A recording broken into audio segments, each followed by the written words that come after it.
Oh! Oh my god! He looks sick! Oh my god, he looks so fucking cool!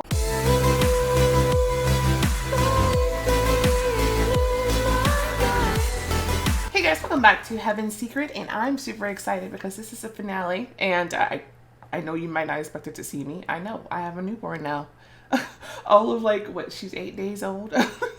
But, she's fine. She's fine right now. I'll tell you about that whole thing later, probably towards the end of the video. I'll probably go ahead and pop a picture up right now so you can check her out. She's adorable. I love her so much. This is awesome. But let's talk about this though. For right now, let's talk about this.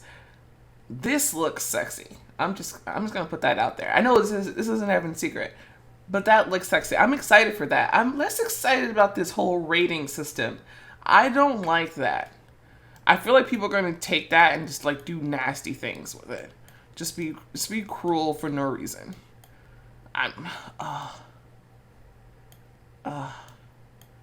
Okay. Interesting. But so far this has good ratings. I don't know. I haven't been paying attention to what's going on. Seriously? You know what? I'm not gonna start. I'm not gonna start. Really? I'm not gonna start. I'm not gonna start. You know what? Let's just focus on what we came here to see, alright? So see, the coin is tossed into the air. There's no escaping war, but is it possible to escape the pain? I don't know what you mean by that, but sure. Okay, so what we're working with is a strong relationship to Malbon and a low connection to him. We might not get the ending that we want here. That's just probably what's going to happen. Oh, didn't he say he was about to tell me a secret? This episode of Heaven's Secret contains themes and images that some readers might find disturbing. Please proceed with caution. Okay. Well, I mean, yeah.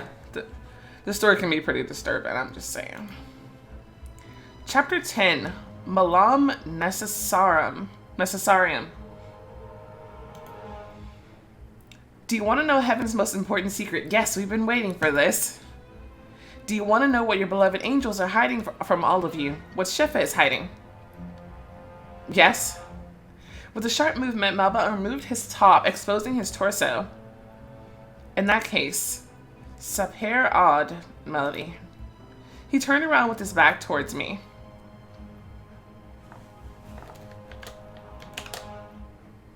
What is that?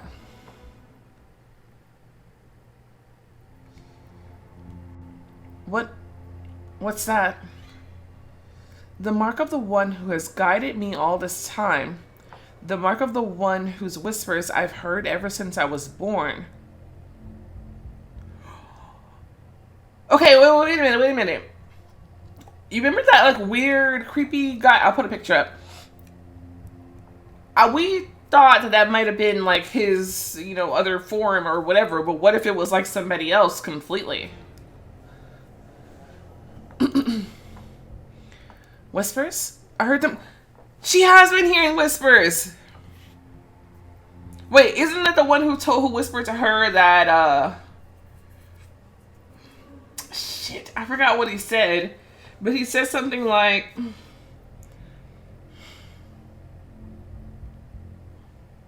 you might have to go against me to save me, something like that. Shit, I don't remember. Because you're harboring part of my powers so naturally. Who is he? Path of Malbon. I'm somehow on the Path of Malbon. That's interesting. How? Malbon got dressed and hesitated a bit before answering.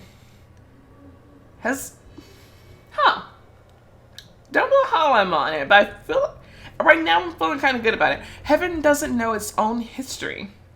Its true history. Naturally. The secret path opened an exclusive scene for you.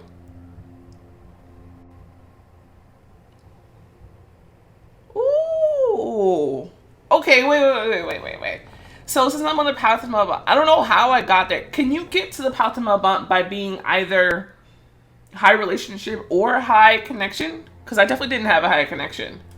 I'm pretty sure I squandered that multiple times on purpose. But I went out of my way to have a good relationship with him. I don't know. Shefa is considered the creator of everything, but that's not the case. Before the beginning of all time, there were two powerful entities. That makes more sense. Because there's no balance. Twin brothers Shefa and Shefa Malum. Shefa Malum.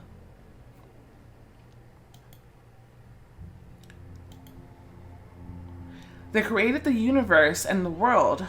Shefa Malum, one part, Shefa, another one. But they were too ambitious and strong. Their interests started to collide. One wanted to be worshipped and feared by his creatures. The other one believed that there was no need to interfere with the world of their children. Then, one of the twins decided that his brother was too soft and indifferent and didn't deserve to rule the world. And we know who the fuck that is. It's always like that. It's always like some brothers and then one of them gets like power hungry and it's ridiculous. But is this also a parallel for Bon and Malbon? But I think they were split. I don't know. Whatever. Shefa Malum wanted to overthrow Shefa, and a great war flared up between them. Oh, really? Okay, maybe that was the other way around then. And a great war flared up between them, which lasted hundreds of millennia.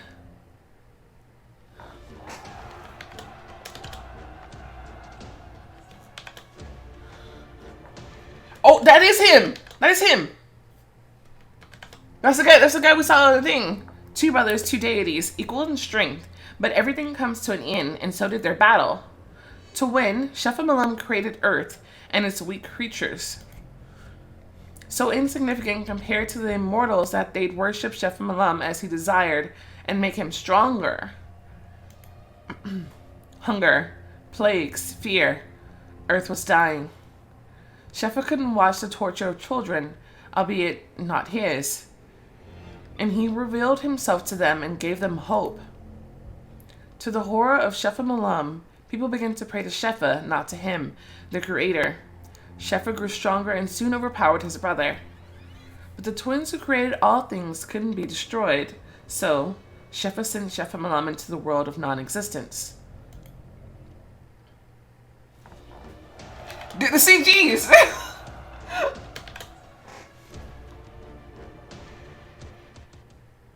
Wait, so you're following his orders? That's not good, is it? However, the moment the brothers parted, the world that they've created also divided. The part that Shefa Malum created became a world of chaos and hatred. The part that Shefa created became a world of prosperity and purity. And they were called Hell and Heaven. And since that time, the children of Shefa Malum and Shefa believed that they were also divided and were never one.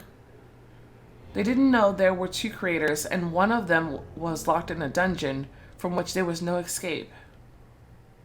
But except there is an escape, isn't there? There's always escape. I was dumbfounded and couldn't find the words.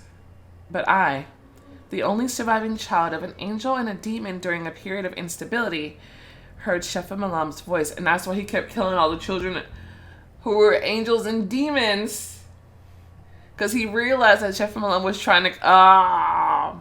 bitch. It was a call of the blood. He revealed the secret to me. I was a little boy, and one Christmas, the children were thanking their patrons, parents, teachers, and, of course, Shefa, for everything they had. Then it was my turn. This is what he did wrong. I stood in front of the crowd of angels and demons and began to say, "Thank you, Shefa, for my mom.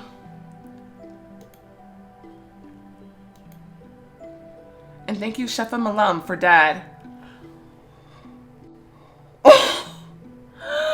He was just a kid, though. He didn't understand. But that's how Shefa found out that Shefa Malum was contacting children who were both children like Malbon. And that's what Malbon did. That's why he started being hunted by Shefa. But that's, even in that story, it makes Shefa Malum still seem really, really dangerous, as much as I hate Shefa.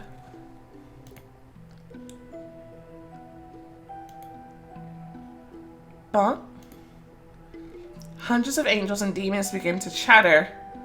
Their frightened whispers spread through the hall. As soon as the name slipped off my lips, Shefa heard it.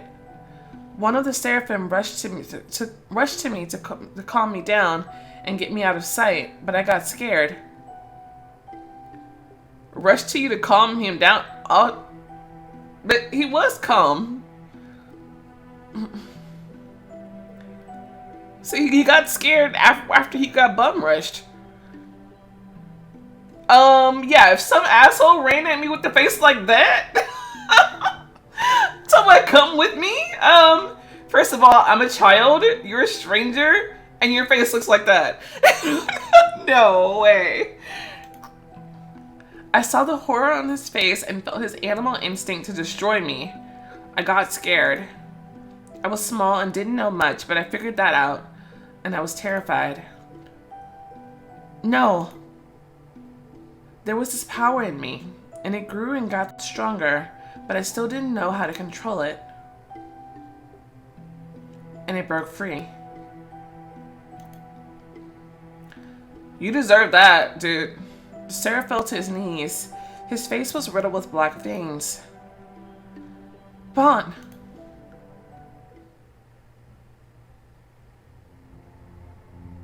I killed him. A little boy killed a seraph who was difficult to kill even for God's skillful creatures. It was unthinkable. It was dangerous. You know the rest. Shefa Malum taught me how to use my powers, and soon I was able to get in touch with angels and demons through whispers, dreams, and in visions. If it weren't for my physical shell enjoying freedom, I wouldn't have been able to get out of that darkness. I can still hear Shefa Malum's voice, but I don't want to do it his way. Oh, good! Do it your own way. You totally have a choice. You don't have to do what he's bidding. Absolutely. I don't think that guy's a good guy. But unfortunately, I also feel like it might be a little too late. I feel like he's gonna get out. I don't want to do it his way. His motives are too dire. I want to create a new world in which a child won't be persecuted for the way he was born. I have told you the truth without embellishing it. He fell silent, but I was in no hurry to answer. I had a million thoughts going through my mind. I didn't forget about the task hanging over my head like a Damocles' sword.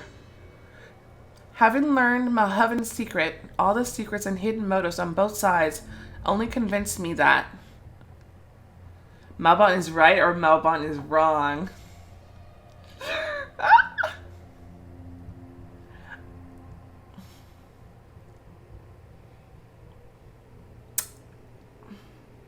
After hearing it and after understanding that, because that's what I wanted to know, really, what he wanted this whole time. Like, so what was he aiming for here? And I feel like I finally got that answer, and I like what he's saying right now. Yeah, I feel like he's in a good place, and I'm glad he's able to recognize that even though the Chef Malone guy taught you, all these things about how to use your magic, you understand that he's still not a good person, and what he wants is not good for the world. And I'm glad that he can piece that out. I feel like he's always been able to sort of kind of step back from the situation and just kind of see things in a sort of a bigger picture. I don't like all the ways, I don't like everything that he does, but I feel like I'm on board. Okay, your decision has greatly influenced your relationship with Malbon. Okay, there's the word relationship that we like to see. Okay, and yet I won't side with him. Okay, because I don't have a good connection with him. That I don't have the connection, even though I'm on the path to Malbon. I'm really confused. So, you guys have to let me know how this played out for you. Oh crap! And yet I won't side with him. I was sent here to destroy the keys. I'll do what I came for. Why? Why though? Oh no. I want to know if she doesn't destroy the keys if you have a high connection.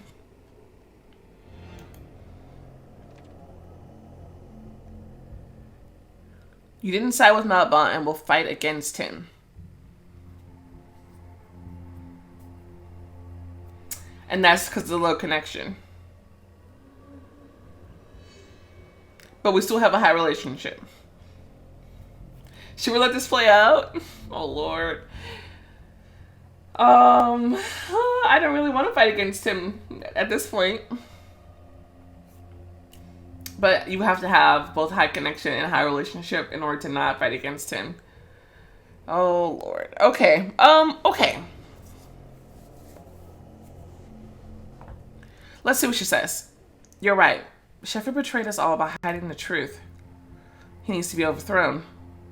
Using the keys? Yes. I want to see them. Can you show them to me? Oh Lord. She's trying to be sneaky about it. Oh God. Oh Lord. Mama looked at me for a long time, then smiled and nodded. I feel like he sees right through her. I really do. Why not? No, that's a sinister smile. He knows what the fuck I'm up to. He turned around and slowly headed somewhere. I followed him. He can see right through me. He's not a fool. Malbon lifted the lid of the box and took out the keys. The keys lit up the entire room. Malbon held the keys for a while in his hand, then handed me the artifact. Here you go. I took a few hasty steps, but stopped suddenly. I can't touch them. Of course you can. Malbon came up to me and placed the keys into my palm. What are you... But nothing happened, because I have his powers. Malbon took the keys and put them back into the box. Another perk of the powers that now flow through you. When are you planning on to use the keys? Today. Why today? Malbon turned away, went to the window, and began to look out for something. I don't have much time. I looked at the keys left unattended. Leave them there! Can I feel on purpose? My throat started to close from excitement and my palms were sweating. Now or never. We shouldn't. I would have to go back. I would have to at least replay the whole season 3. I think I could be able to get high connection just from replaying this season. I don't know. I kind of want to see how this plays out. Because it said I'll fight against him. Because I feel like he's pretty much level-headed, I think.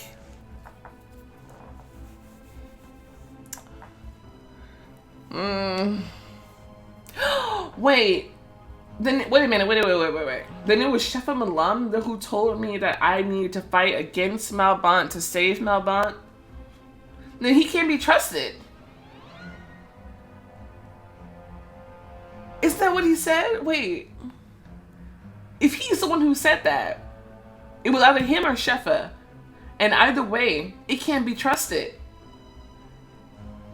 That means I need to do the opposite of what they say. Which means I need to not fight against him. Right? Oh, guys, I don't know. I glanced at Malbonte's back, then rushed to the box, took the stumbling block out of my pocket, and swung. But Malbon caught my hand before the stone touched the keys. Of course he did. He's not a fool. I'm disappointed, Melody. Your relationship with Malbon deteriorated significantly. Oh no. The way we see things and our goals are so different. He ran his finger across my cheek. What a pity. Did you honestly think I didn't know what Rebecca is up to? The rat. Did you honestly think I didn't know what you're up to? He pushed me away and I fell to the floor. I'm sorry it has to be this way, but I cannot follow your path. I should have seen it coming. He lifted me somewhat roughly, but without cruelty. I know the army is heading here, following the trail your amulet left behind. He unceremoniously reached into my pocket and took out the amulet. He threw it on the floor and angrily crushed it with his foot. I'm gonna replay, guys. I'm not finishing it this way. That's not what I wanted. I wanted a strong relationship with him, so I'm gonna have to redo this whole thing. He took the stone and mockingly spun it in his hand. I'll take this too. Malbon put it in the same box with the keys. But what should I do with you? He gripped my elbow. You become useless to them if you're in a cell. I remember the horror that I experienced in his dungeon. No. I broke free from his hands. I just want to see how this plays out a little bit. But Malbon grabbed the hem of my clothes, trying to stop me. What's with that face? I covered the torn top as I was shaking violently with anger and embarrassment. Malbon took the first thing he could find out of a bag and threw it at me. If you keep on fighting me, you'll walk there naked. He left the room so I could change.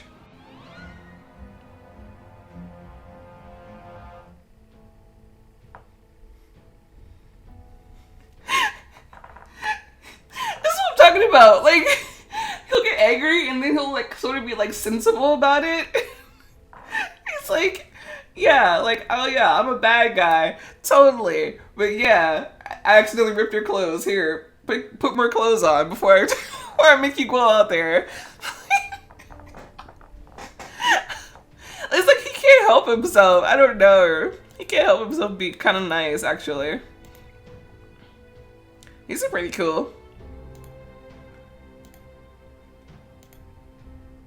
Oh, that kind of looks cool. It kind of reminds me like I'm almost like a Western. I like that one though. This is cool and everything. I don't know, something like about this. I like this. Kind of reminds me of like Westworld, right? Anyway, I think we're gonna stop. Oh. Which means this is gonna take me all day because I need to replay season 3. Guys. Right? Because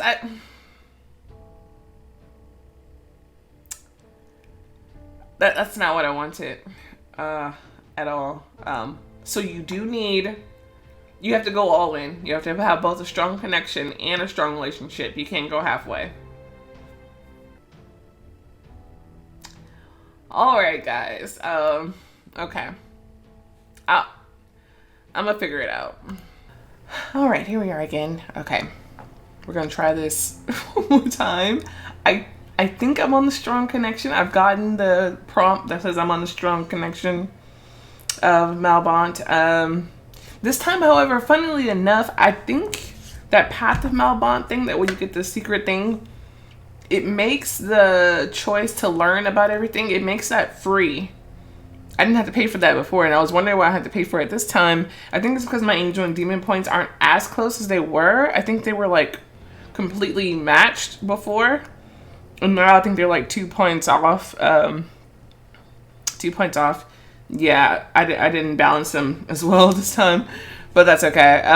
Hopefully that doesn't mess up anything. I don't know. Okay, so we decided that Malbon was right. Okay, we got this before.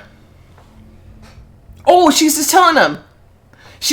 Okay, we did it. It took me a long time to fix it, cause like for most of the season they kept telling me you still have the weak path.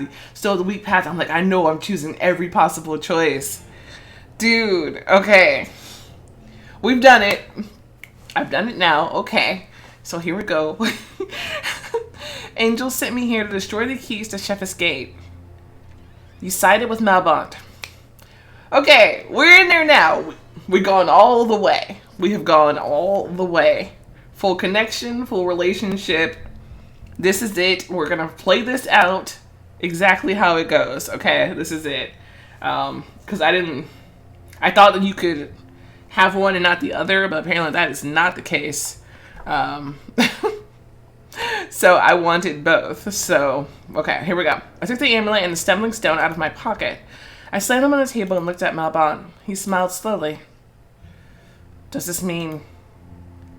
This means I'm on your side. Malbon nodded slowly, and his restraint surprised me. It was as if there was something else he was hiding. I won't say that you made the right choice. I hope you can see that for yourself. Your relationship with Malbon improved, yay. Come on, I'll show you something. He held out his hand. I looked at it confused, but in the end I held out mine in response. Malbon took me to his room without letting go of my hand.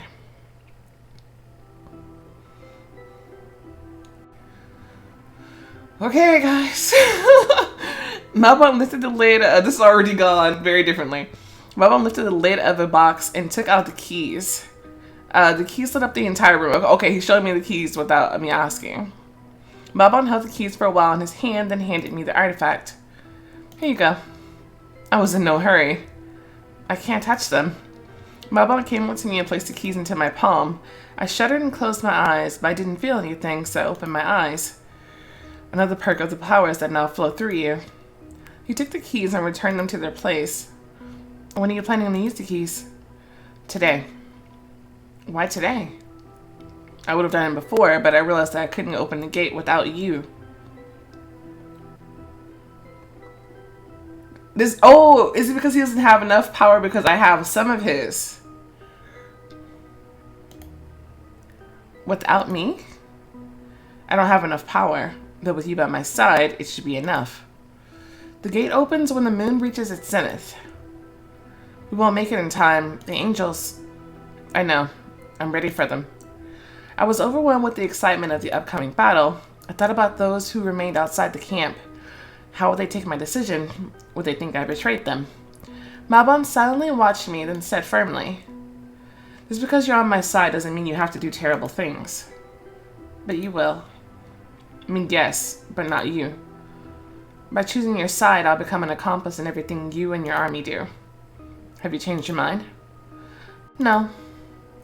He grabbed my shoulders, gently pushed me onto the bed, and sat me down on it. Then he bent down so that our faces were on the same level.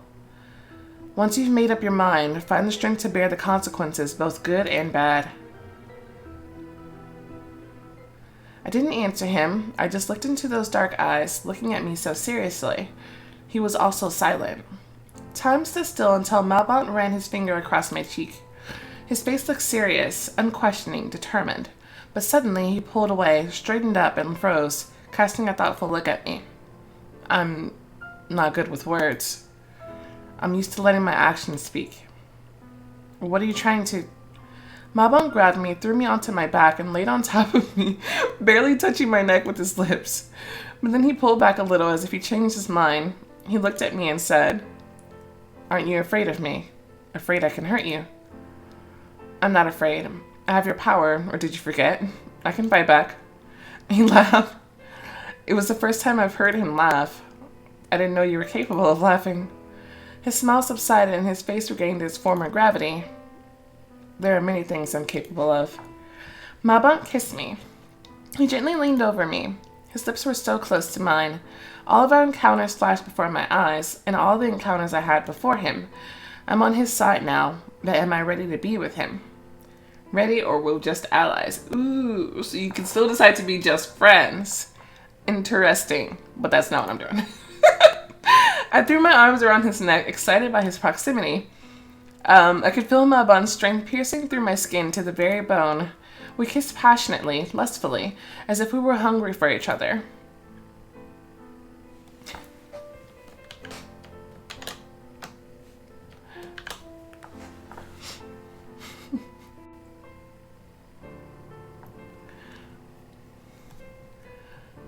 Soon, Malbon freed my lips and nuzzled against my nose.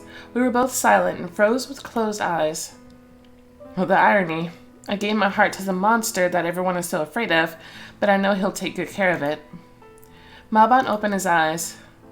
It's going to be a difficult night. You need to rest. He wanted to get up, but I held him back. Well, Oh my gosh. Who knows how this battle will end? We're together now, here, in this room. We're alone now. What if we no longer... I won't let this happen. Please stay. Malbon touched my face and kissed me hesitantly. I clung to him, pressed my whole body to his, and hugged him so tightly that he couldn't move. He laughed. Hush, I'm not going anywhere if you don't want me to. Well then. His lips kissed my neck. He imperiously pushed away my hand so that I wouldn't interfere. Oh, she called him Bon. Interesting. I flinched when I realized what escaped my lips. Malbon, in turn, abruptly pulled away. I expected to see another outburst of anger, but he suddenly smiled, this time sadly. Sorry, I didn't mean... You suddenly reminded me. He fell silent, carried away by his own memories. Maybe Bon isn't such a bad name. Guys. His tense body began to relax slowly. It's a pity that you didn't get to know my parents. I wanted to answer something, but he shut me up with another kiss. He undressed me first and quickly got off all of his clothes. His moves were sharp and lustful. Once I was left naked in front of him, he hesitated again. He ogled me shamelessly while his hand caressed my body. Until now, the only thing I felt passionate about was revenge. Today, I've discovered something new. He lifted my leg, then ran his hand along my thigh and entered me. He kept staring into my eyes the entire time. All of a sudden, his eyes were all I can see. Everything else faded away. I wonder, if last chapter you decided to be in a relationship with someone else, would these options even be available? Like, even if you had chosen all of the relationship options with Bon before? I don't know. His moves made me wriggle from pleasure. I felt our powers merging into one, then disconnecting and reconnecting again. My body felt so tiny in his big, strong arms. The entire immortal world was afraid of him, but there he was, so vulnerable, next to me. And I felt weak and exposed around him, too, but I liked this feeling. When it was over, Malbon was lying on his back. One hand was thrown over his head, the other hugging me. I lay on his chest, feeling my eyelids get heavier. I shuddered every time I'd fall asleep. Sleep. You need to rest. Won't you leave while I sleep? I will. I snuggled closer to him. After his brutally honest answer, I suddenly needed him even more. An explosion made the walls and the floor tremble. I woke up and immediately jumped out of bed. I staggered, then I sat down, trying to find my ground. Screams were heard from the street. They're here. I looked around for clothes, but couldn't find any. Damn, where are they? I'm pretty sure you were in them. My hands were shaking. I noticed a bag full of clothes and took the first thing I could get my hands on, which just happens to be stylish. Okay. So we're back at these options. Okay, so you still get the same options. I'm still liking this one. Okay, you ready, guys? This is probably about to get wild. This is probably about to get wild. We made our choices for the most part, I guess. If anything, the only thing we're probably going to do is replay this episode. We're not going back again. At least not right now. I stopped at the door. Nothing but chaos and the horrible consequences of my decisions awaited me there. Oh, this is it. All of my choices. Okay, here we go. And yet I opened the door. I felt a sharp pain in my nose. I fell on my back, desperately pressing my hand to my face. Blood dripped between my fingers, and a few drops ran down my forearm, leaving a bloody trail. Aussie was standing in the doorway. At first, her facial expression was cruel and merciless, but quickly became disappointingly surprised. You? She went inside, stopped, and looked around. This is what I think it is? I don't know what you're thinking. Don't play stupid. Are you on his side? Yes. Why? She said it in dismay. I believe in him and his ideas. You know, Almost thought we could be friends. But now we're on different sides of the barricades. Again. I tried to get up, but she pressed me with her foot to the floor. No, no, no. I wouldn't do that if I were you. Or else what? Would you kill me? I might. That's unlikely. I saw what you're capable of, but you still don't know how to control your power. I do. She pressed me harder and leaned over me. Let's not get into a fight. Asti removed her foot and closed her eyes as if she was listening to something. She opened her eyes and confidently went to the dresser. She was going for the stumbling stone. I threw myself at her. My ears rang, everything spun before my eyes. I tried to focus, but I could only see Asti's silhouette holding an object in her hands. A stream of blood gushed down my temple. Did she hit me with a stone? You're not that bad, generally speaking. I hope you don't get killed. She ran out into the street where the war was raging. I immediately got up, my body swayed from side to side, and I crashed into the very chest of drawers.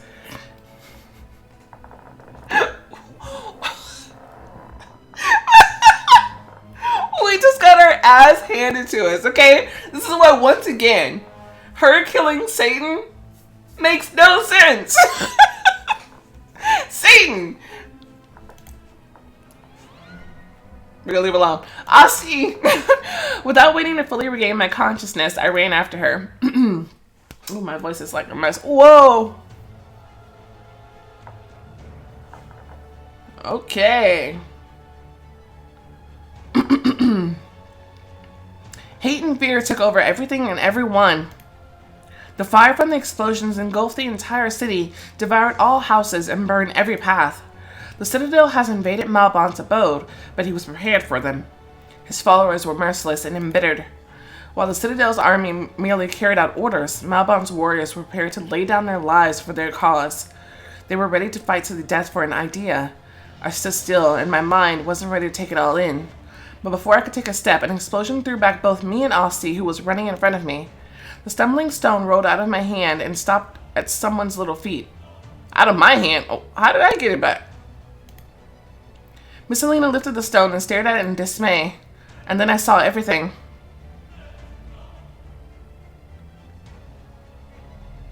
On one side, Malbon led his army of Sabantras. He looked dead serious, ready to kill for the sake of his goal. On the other side, the Citadel's motley army of angels, demons, seraphim, and disciples.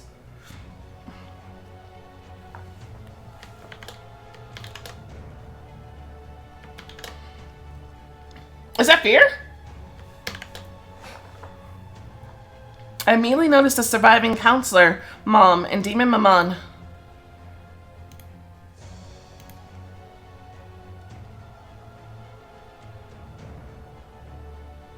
Dina, Lucifer, Andy, and Mimi stood behind him. When Miss Selena picked up the stone, Malbon stepped forward. You're fighting for those who killed your sister. The opportunity to avenge her is in your hands.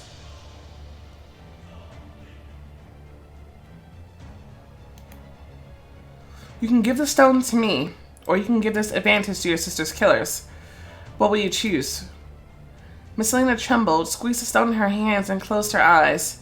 Geralt pushed aside the immortal standing in front of him and shouted, Don't listen to him. His speech is powerful, but he's not the serpent tempter. Then Miss Selena quietly replied, He's right. They killed my sister.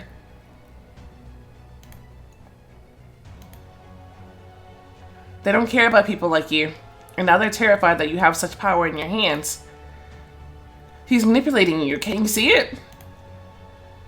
Miss Selena, don't do this. Make up your mind, Miss Selena, but be sure of the choice you make. He's right. They killed my sister.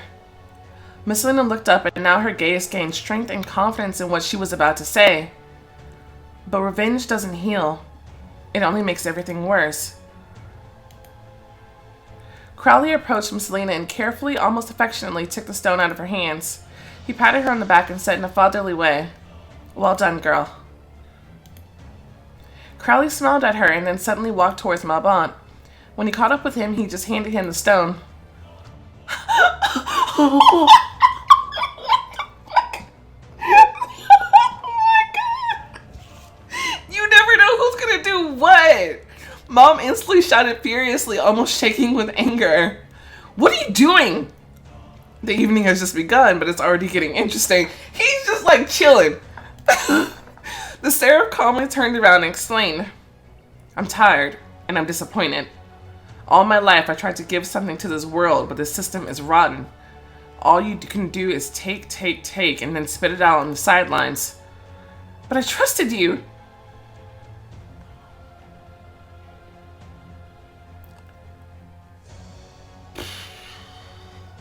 Probably completely desperate. And Citadel still thinks itself to be in the right when one of its loyal seraphim decides to betray it. Well, not even one, two. This is the second one. Remember Torindo, or whatever his name is.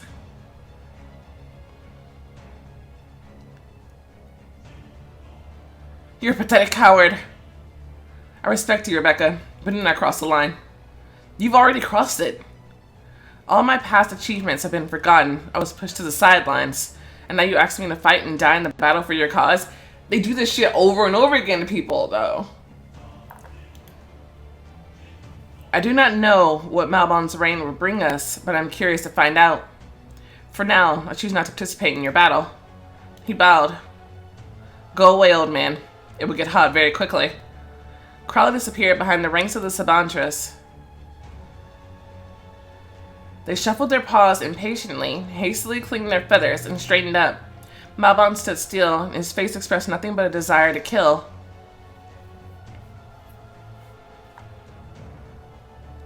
Mom, still furious at Crowley, held out her sword hand and shouted impatiently, Attack!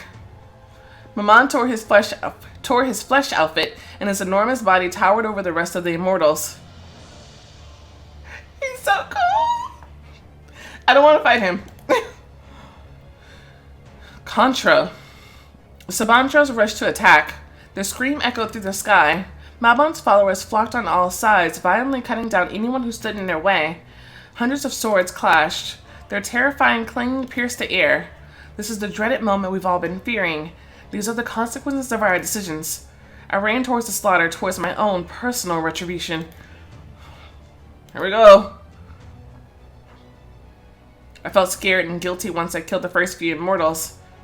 I froze, breathing heavily, looking at how someone else's blood runs down my fingers. And then I looked up and saw the Citadel's army killing others just as brutally. I really need to brush up on the rules of war. No one walks away with their hands clean. You chose the wrong side. As long as it's not your side, I hate you. We still don't know who the rat was. Oh, was it Crowley? Or did he just decide now? I don't know. I raised my sword and took my fighting stance in front of him, ready to attack at any moment. Okay. Okay. Battle mind, focus. Took my fighting stance in front of him, ready to attack at any moment. Okay. You did too. Aster shrugged his shoulders. We both chose what we thought to be lesser evil. He lunged at me, holding out his sword. Okay, he lunged at me, holding out his sword. Stay in place, dodge, get confused, close eyes, dodge. I turned away, the blade missed me on the right. I never liked you. I really didn't. I waved my sword, but Aster was a more skillful warrior and easily repelled my attacks. Then I threw the sword aside and stretched my hands forward before he could understand what I was doing. Aster was thrown back. I chased after him, sat on his chest, and pressed my elbow to his throat.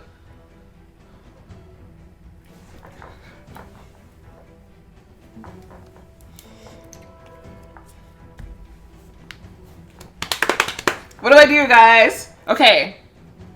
I did an angel thing earlier. 40. This is probably angel versus demon, isn't it? I want to kill him. I hate him. I'm gonna try to be as nice as I possibly can. I'm gonna try. +2 angel. God, I put angel above the demon. I hesitated for a second, then got up and held out my hand. Although we're on different sides, we aren't enemies, Aster. You held out your hand? He's gonna kill you! You should have knocked him out! Oh, Lord. He looked at my hand for a long time, dumbfounded. Then he got up on his own. You're lucky I'm the one you've spared. If it were anyone else in my place, your mistake might have cost you your life. He smiled and disappeared among the fighting warriors. Okay, the crowd dispersed for a moment, and I saw my mother's eyes full of disappointment and inquiry. You want to talk about disappointment, bitch? Mom knows everything. She disappeared again among the fighting crowd, and her disapproving gaze faded as if it never happened. My heart turned to stone. Swords swaying around me again, I was forced to lock away all my thoughts. I had to repress them together with all those feelings that had no place there and then.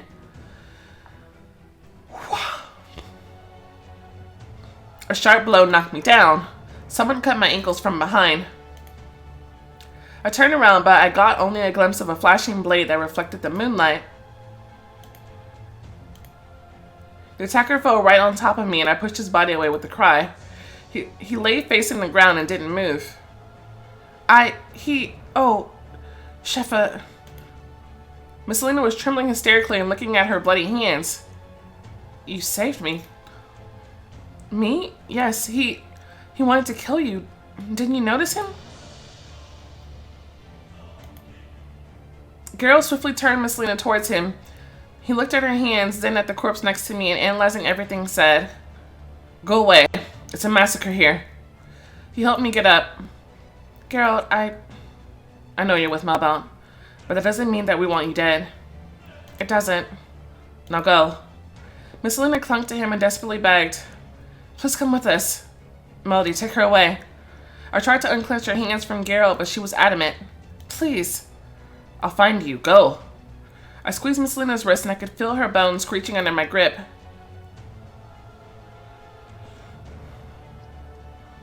We ran through the crowd, dodging the swords, then we took off. Miss Lena turned around and suddenly screamed. Geralt! Geralt was fighting 3 demons. They already managed to wound him several times. Miss Lena rushed to him, but I accelerated to try and stop her. Geralt was very close when I saw one of the Sabantress caught Miss Lena. You gotta be shitting me. Don't make me choose! No! The bird pecked at her, leaving lacerated wounds on her snow-white skin.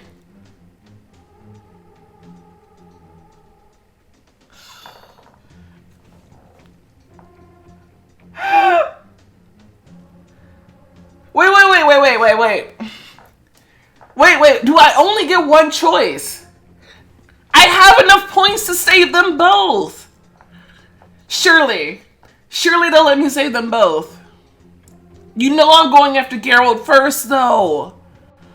Oh, bitches. This is fucked, though. I like them both. You know, I'm still mad at Miss Lena for ripping my wings out that time. I still remember that shit.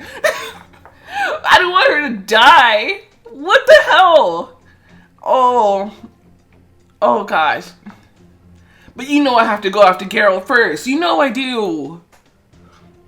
Please hang in there, dude. I swear, I can save you both. I have enough. They better. Oh, come on.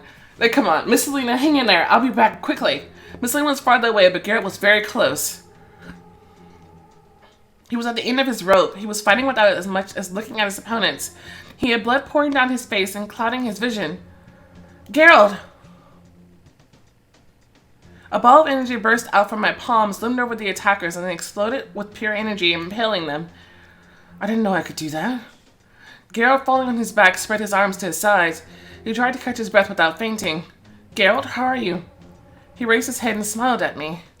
Thank you. I kneeled in front of him, hugged him, and pressed my forehead against his. You're alive. Thanks to you. Let's go save Miss Lena.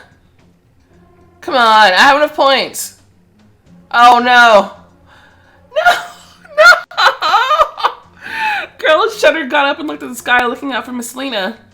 That's Sabantra. Surely, if he... Okay, be fair here. If Malbon can control them, surely I can. I flew up, trying my best to make it on time. Geralt, despite his wounds, rushed after me. You heard him shout the phrase? It's Contra or something. Come on. We're halfway there when we stopped, petrified by what we saw. Oh no! Miss Lena fell, spinning and turning over in the air. No! Geralt flew towards her. He caught her but was too weak to stop her fall, so they kept on falling together. Geralt took the blow. Miss Lena? I flew up to them, helped him turn her over. Oh no. Geralt turned away and pressed his fingers to his eyes, as if trying to hold back the tears. Her hair was messy and bloody. The Savantra's claws had torn her clothes to shreds, and yet her face remained as immaculate and kind as always. She seemed to be smiling, even now. Oh, that's bull! I definitely have enough points to save both. You should be allowed to save both. That's bull.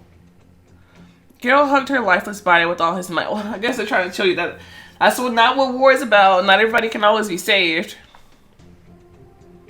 I feel like if you balanced your points this whole time, though, you should be able to save Miss Lena too. Or vice versa. Ugh. Hugged her lifeless body with all his might and cried. Oh my god. I recoiled, stood up swaying from shock, and took off.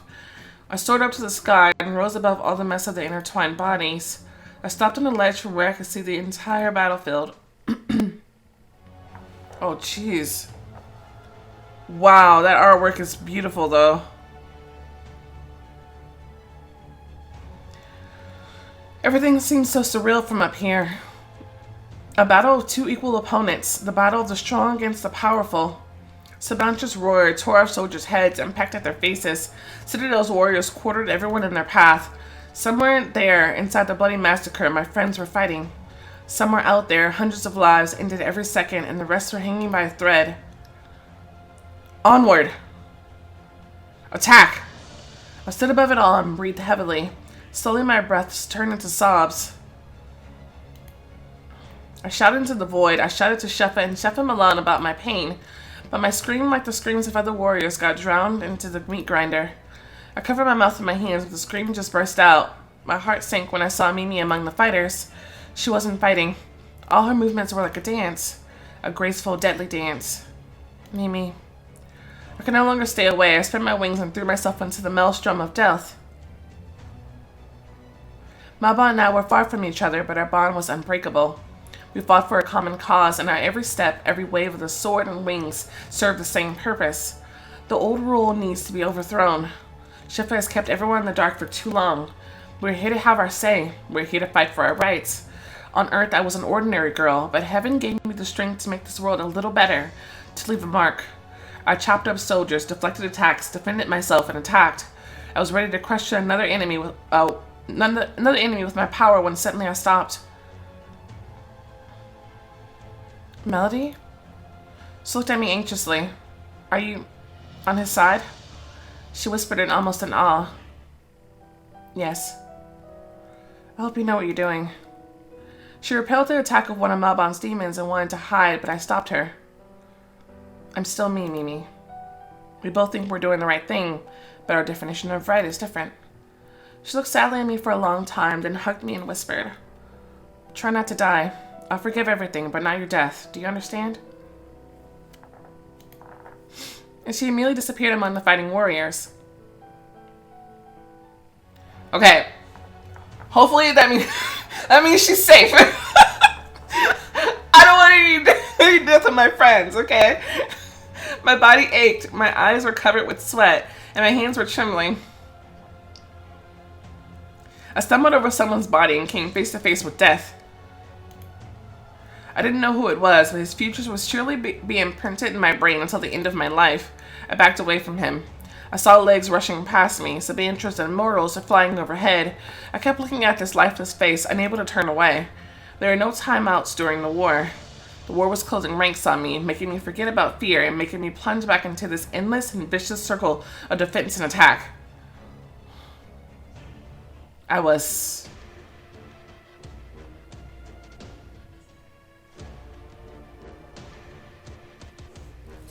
merciless or cautious? How many angel points do I have? What if I do merciless and I end up hurting someone I care about? My saved Geralt. Hold on. Let me do this through. Hold on. Okay, so I did one at the beginning. Then doing that one angel thing gave me 2 angel points. Then I saved Garo. I think that gave me a demon point. So I'm at 42 demon, at 40, 41, 42, 42 angel. I think they're balanced right now, actually. I think they're balanced. So I could honestly go either way. Then if that's the case, then I'm gonna choose cautious right now. Oh yeah, saving Aster gave me 2. Okay. So that's another angel point. 43 angel, 42 demon. The war forced me to fight, but all those killings made me feel pain and regret. And while I was busy fighting, another battle was about to start. Malbon, taking his demon form, landed close to Malbonte, and Malbonte immediately took an interest in him. Oh. What a meeting. Malbon, if I'm not mistaken. And flesh and blood. He looks so cool. So I see you chose the Citadel. Are you afraid of losing your post? I'll save it for you. Don't worry. No need to bribe me, Malbonte. Whatever you say. And they attacked each other. 2 forces collided. 2 ancient creatures who have lived 1,000 lives.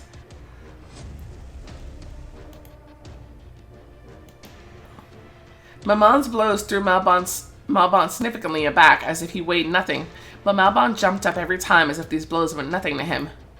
They moved lightning fast, blocking each other's attacks. It was hard keeping track of their battle. I don't want to kill you, Malbon. I like you. And I don't like you. Malbon was relentlessly delivering blow after blow, making it impossible for Malbonte to get a breather. Malbon was hesitant to deflect the attacks as if he didn't dare to end the battle. If you don't stop, you'll die. Oh, wow. He really doesn't want to kill him. Oh, no. This means he's definitely going to have to. Vivir militare est. Hearing the answer, Malbonte's face changed. The demon hit a nerve as if reminding him why he was here.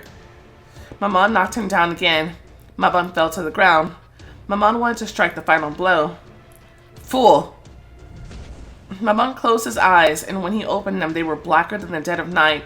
Light burst out of his palms. It was the color of soot, the color of death.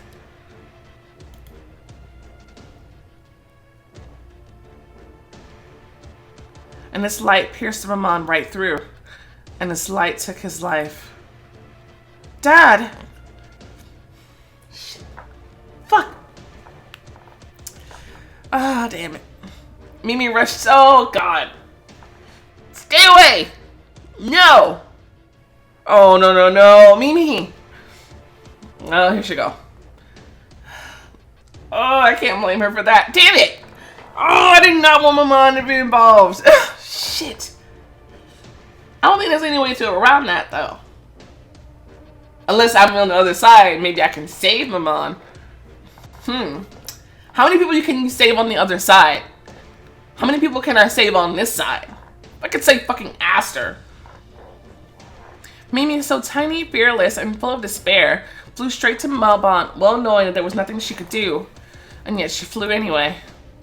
Mimi, no. Malbonte raised his hand as if he was trying to stop her with his power of thought, but his immortality was rapidly coming to an end. It was as if time slowed down, as if Chef had pressed the pause button so every second got imprinted into the memory, so that I could think over and over again, tormenting myself with painful thoughts.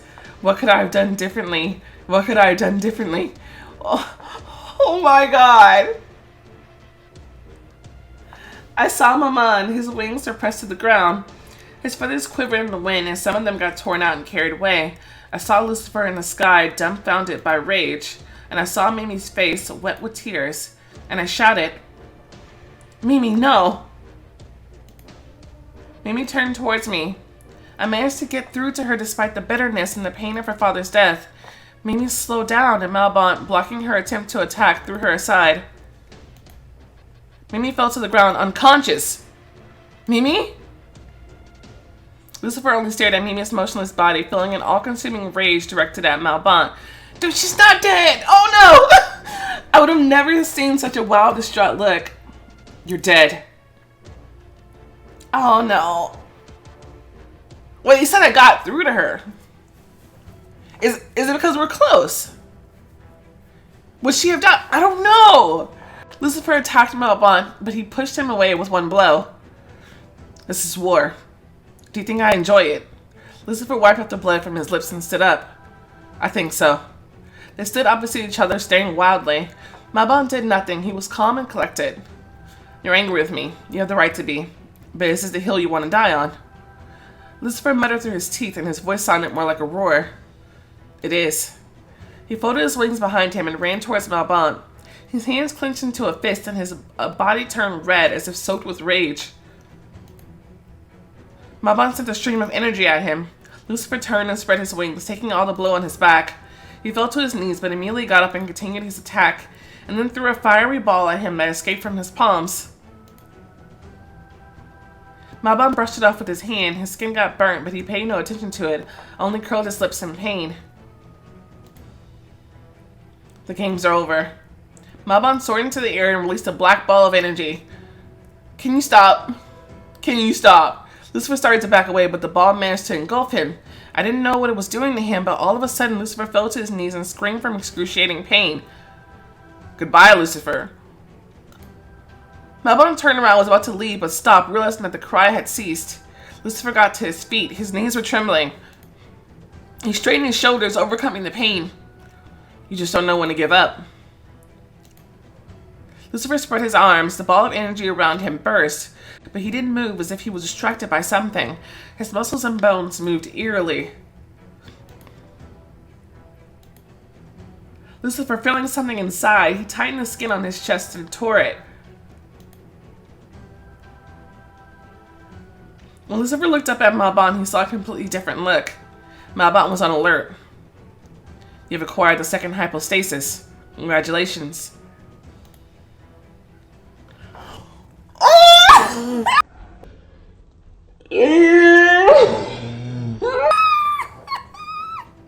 Oh my god! He looks sick! Oh my god, he looks so fucking cool! Are you kidding me? Wow! Holy shit! Wait, we're Lucifer? Attack with physical force. Attack with inner strength. I'm blanking. Don't know. I don't know what to do. Doesn't matter.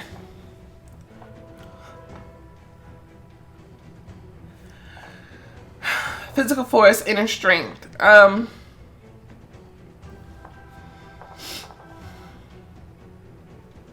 Let's try physical force. Malbon was strong in ranged combat using destructive power. Lucifer decided to change the course of the battle. Memento mori, bastard. I always remember. In one jump, Lucifer was next to Malbon. The ground underneath him cracked. Malbon didn't have time to dodge, and he was thrown aside. Lucifer didn't give him time to recover.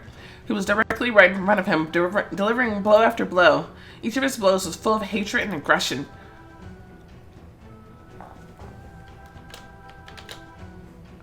Dude! Die! Malbon blocked yet another of Lucifer's attacks with his hand. He twisted his wrist and pushed him away, and then got to his feet. You're a worthy opponent, Lucifer, but it's time to end this. Oh, please don't. Malbon soared up into the air, but his wings didn't open. Something else lifted him. It was as if an invisible hand raised him. Malbon raised his palms up, closed his eyes, and when he opened them, they were saturated with darkness, and his darkness was ready to break out. Oh no, this is how you killed Malbon, didn't it? Oh no. Malbon folded his hands as if in prayer and deeply concentrated. As soon as his palms touched, we all felt the strength that was building up between them. Good luck in non-existence, demon. What? And then he spread his arms. Lucifer fell to his knees, his head thrown back unnaturally. His organs tore apart as if mimicking Malbon's gesture. A thin stream of blood gushed from his mouth, marking the end to what had happened. When Lucifer's head touched the ground, he had already taken on a human form. No. I was dumbfounded. I felt shivers running down my spine. Another one fell in battle, and it looked like there was no end to it.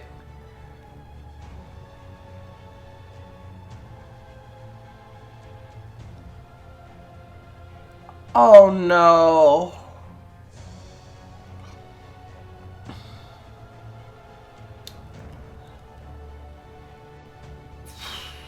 Wow. Wow.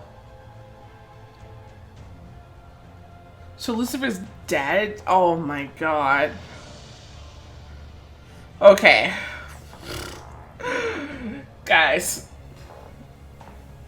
This is rough. This is fucking rough, dude. Oh, holy shit. How many more deaths do I have to ward? Oh, Shefa, how many? I was afraid to raise my eyes and look at him. I was afraid I'd remember him like that.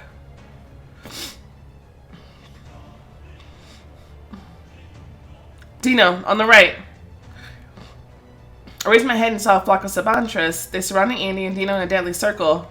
There were so many birds that I couldn't see the stars nor the moon, and only 2 immortals fought against them, while here on the ground the citadel was fighting Malbon's followers. Hold on! I flew to them. There were too many of them, but I had only one thought in my head. I can't lose them, I can't lose them, I can't. Andy and Dino were on their last legs. At some point, Dino and I locked eyes. I wanted to tell him so much to apologize, to confess. The only thing I could do was help him. I wanted to prove to him that we're not enemies and he was still dear to me. And even though we're on different sides, I'm with him. I'll always be with him.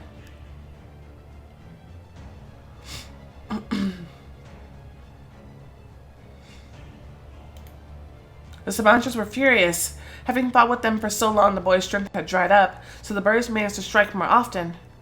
Don't give up! Take that, Mutt. Andy got distracted for a split second and a Sabantra stabbed him in the neck. Andy. Dino and I flew towards him. Andy continued to fight the Sabantras, but even from afar I saw the lacerated wound on his neck. And then out of the corner of my eye, I noticed a Sabantra approaching Dino with her mouth wide open.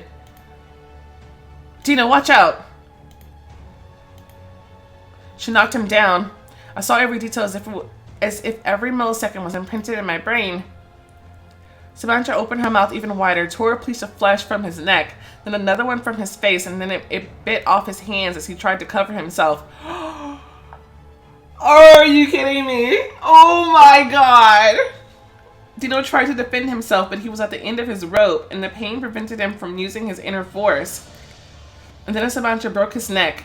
It pushed itself off his shoulders with its paws and rushed towards Andy. I screamed heart-rendingly and turned away, but I saw Dino's lifeless face.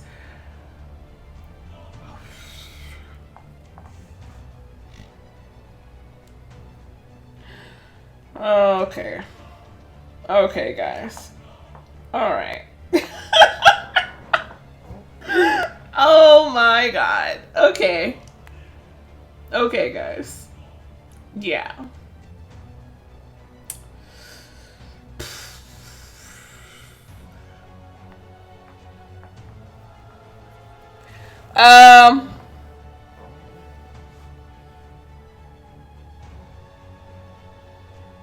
Wow. Wow. Okay. You're really choosing sides out here today. Like, really. But I could save Aster.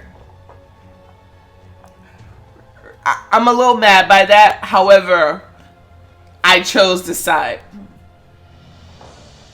I did. Here I am. Okay. Alright. Okay. An incinerating, all-consuming pain took over my entire body and soul. My mind refused to believe that Daniel was gone. Tears ran down my cheeks, lingered on my chin, and dripped onto my clothes. I wiped my face, but it just got wet the next second. My heart ached so hard that it was hard for me to breathe. Dino, you can't leave me all alone. You just can't. And I sobbed loudly. I was pulling at my hair, trying to get rid of all the excruciating pain I felt. No, no, no, no, no, no.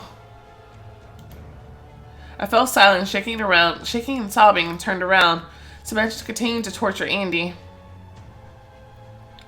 Every death left scars in me, and I felt hysteria taking over me, but Andy needed my help, and it turned out to be my lifeline. In order not to lose my mind, I focused my energy entirely on saving him. I'm coming, Andy. No. Andy fought back as best he could, but his punches became weak. I'm coming, Andy. I was able to kill one Sebastian, then another. But there was one more. Andy. Sebastian pierced Andy's body. Andy slumped on his sword-like hand. The creature pushed him away and flew away to find other victims. Andy was falling down. Oh, Shefa, no. I'm not that upset about Andy, to be honest. I suddenly felt an all-consuming emptiness inside me. I didn't notice how I relaxed my body and wings, and suddenly I was falling down myself. Before I hit the ground, I unconsciously spread my wings and softened the fall, and yet the blow was strong. For some time, I lay without moving as if I had died. I got up and started to walk, not knowing to where. I was walking in a haze without a grasp on things going on around me.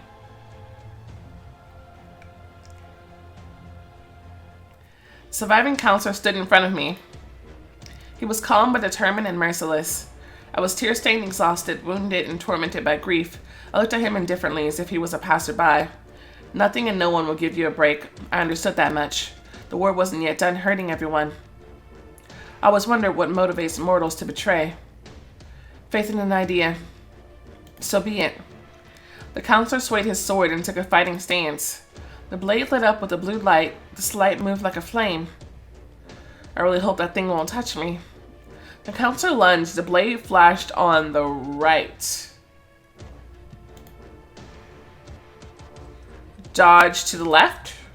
The sword swooshed through the air, but the counselor delivered the next blow before I could turn around. He cut my ankles. I fell, backed away from him, leaving a bloody trail behind me. This is the end. No. A long shadow appeared above us, and a dragon's roar rumbled through the sky. Fear? Begone, beast. Fear landed in front of me and gently laid his tail in a semicircle, protecting me on all sides. You tamed a dragon? That is commendable. I haven't tamed anyone. The counselor waved his sword, but Fear snatched it from his hands and threw it aside. The counselor spread his arms and threw a white ball of energy at the dragon. Fear wanted to dodge, but then the ball would hit me. He had to endure the blow. Hey, get up! You need to fight! Hello? Fear, no! I opened my wings to fly away so that Fear could also save himself, but the counselor immediately threw another ball at me. He burned my wings. Seeing my burned wings, the dragon roared and lunged at the counselor. Fear sank his fangs into the counselor's neck and ripped the flesh. The counselor began to cough up blood and look around for someone to help him. I clung to Fear. Thank you, thank you. Someone was crying out in the sky, begging for help. Fear quickly turned around, and it was unbearable for him to hear these screams. I smiled. You don't have to be on the same side. Fly, help them. And his long silhouette flew across the sky. Someone grabbed me by the hand and turned me around. Blood was dripping off my mother's blade. Her hair was disheveled. Her icy eyes looked sullen, almost entirely covered by the hood. Malbon is killing your friends, and you don't care. You don't know shit about me, bitch. Fuck off. And you don't care? Really? You don't want to go over here talking about who cares about people dying? Really? Who are you? What have you done to my daughter? I could ask what happened to my mother, because she's been gone for a long fucking time. I wanted to laugh hysterically. I wanted to rip my heart out of my chest just to stop the pain, but my answer was dry and firm. I hate him for that, but this is war. I knew what I was doing. He warned me. I said this, and the hole in my chest grew bigger. Is your idea worth their lives? You don't care about them. You betrayed them. You betrayed me. Don't say that. How could you? Something needs to change. Change will come, but not this way. Those changes will only benefit the Citadel.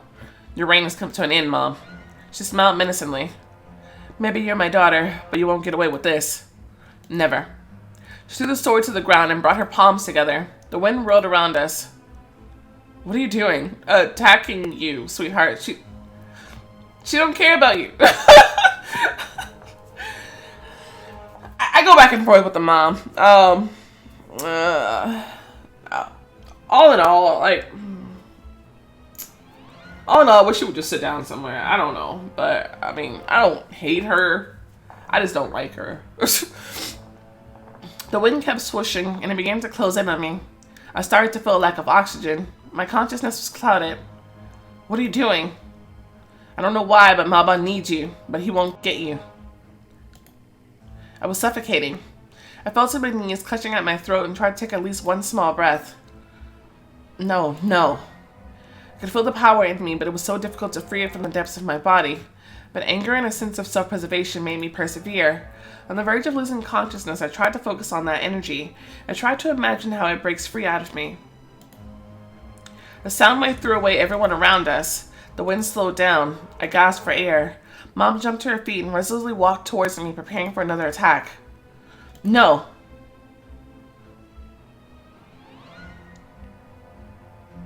Mom froze. All her muscles were cramping. What are you doing? She could barely open her mouth and spoke through clenched teeth. I went up to her. Game over, Mom. No. She tried to break free from me, but I didn't let her. How does it feel to be a hostage? You're in my hands. Will you kill me? I don't want to kill you. You'll have to, because if you free me, I'll do everything in my power to stop you. Do you hate me for the choice I've made? She raised her eyebrows in surprise. No, there is admiration and disappointment, but no hatred. You're like me, Melody, but you went down a path I'd never even consider. And I'll kill you if you don't make up your mind. I pressed my lips together to hold back the oncoming sobs.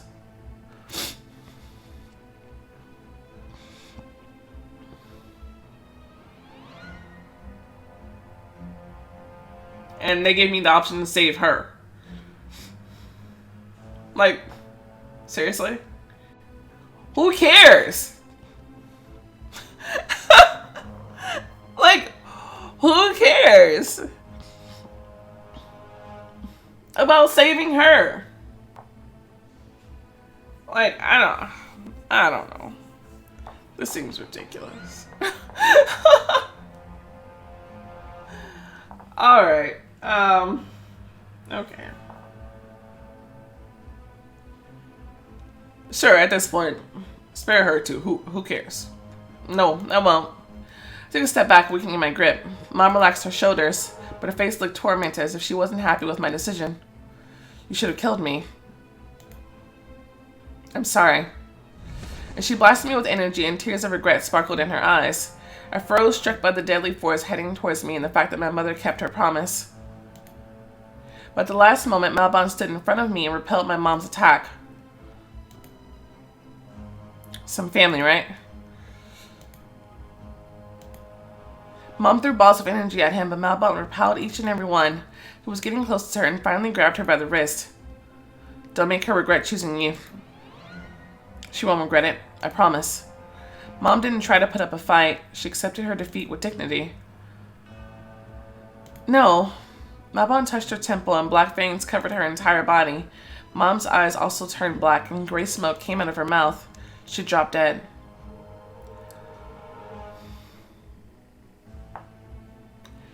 No. I clung to her, hugged her, and started to sob heavily. I'm sorry. Your personalities like Rebecca's end up either victorious or dead. There were no tears left and only wheezing escaped from my chest. Malbon looked at the sky where a bloody moon froze in place, surrounded by millions of stars. We must go. To where? To put an end to this war. Malbon held out his hand, looked at it anxiously for a long time. Do you still trust me? I put my hand in his. Good. Malbon took the keys to Chef's gate out of his pocket. He looked at them, thinking about something. It took him so long to get here, and all of a sudden he decided to slow down. For a moment, I thought I saw hesitation in Malbon's eyes, but he clutched the keys in his hand and came back to his senses. He looked at the moon again and said... He said that. Hold the key. I obediently complied with the request. We both squeezed it. Malbon stretched out his hand and turned the key in the air. A red ray of the moon illuminated our hands, reflected from the key, and scattered. I could feel a tear in the space continuum. Two massive gates opened in front of us, and a blinding light burst out. Come on. I turned around. Time stood still, and everyone else froze with it.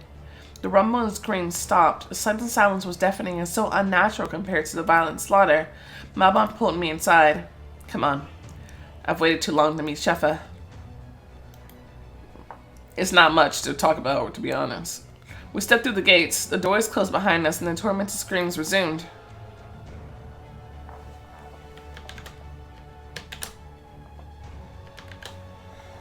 So I'm pretty sure he drags you in here either way. Oh yeah, the rating system is now. Was it fun to play?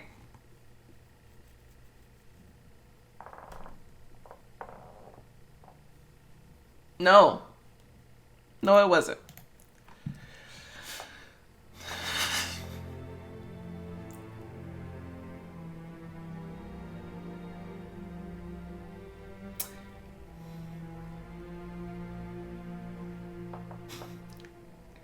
We made our choices, though. We made our choices. I am most definitely going to replay this very soon. Because I hate everything that just happened. Like, as soon as the fighting started, I've been very displeased. The fate of angels and demons is in your hands and in Malbonte's.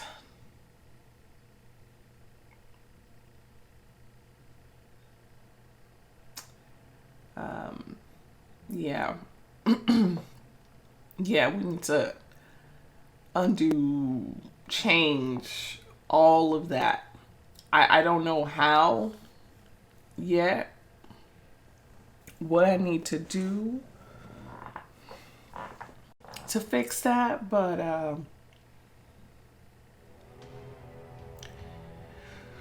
if being on the other side saves all my friends, then we might have to do that. Malbon is cool dude. Don't know if he's worth that. Okay. Chapter 11, Last Flight. Path of the Angel. Alright. For a split second, the darkness blinded me. I was confused and dumbfounded. As my eyes got used to the dense, almost tangible darkness, I started to look around, barely moving from fear. Hazy silhouettes wriggled through the sky as if they were trying to escape their bodies. An endless path led into the distance. What's this?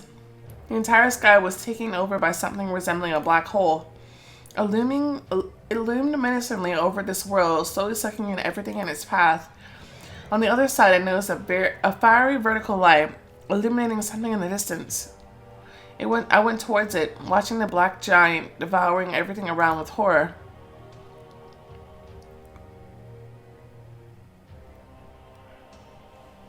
They said that the last episode was disturbing.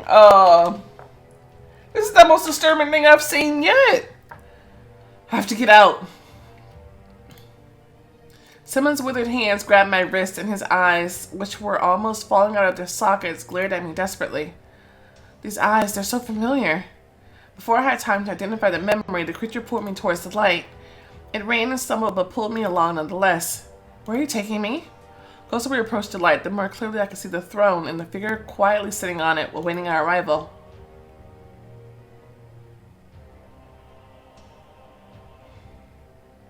When we arrived, the creature pushed me aside, made me kneel, and disappeared into the darkness.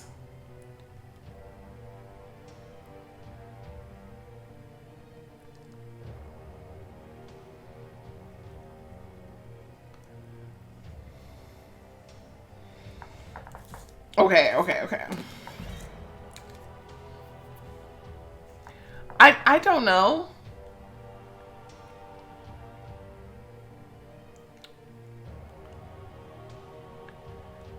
Is this angel with steaming? I don't know. I'm curious to see what this does. My head bowed, but my eyes were trying to see more of the figure in front of me. Descendant of my boy.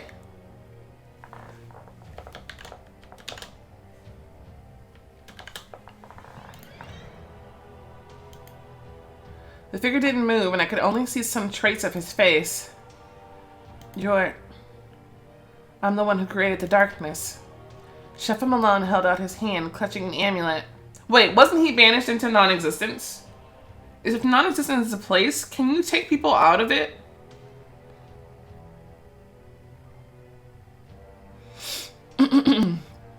Held out his hand, clutching an amulet. A small black cloud escaped from me and got immediately absorbed by the amulet. This won't be enough. What? This is how I maintain my powers and soothe souls, by taking the darkness out of them.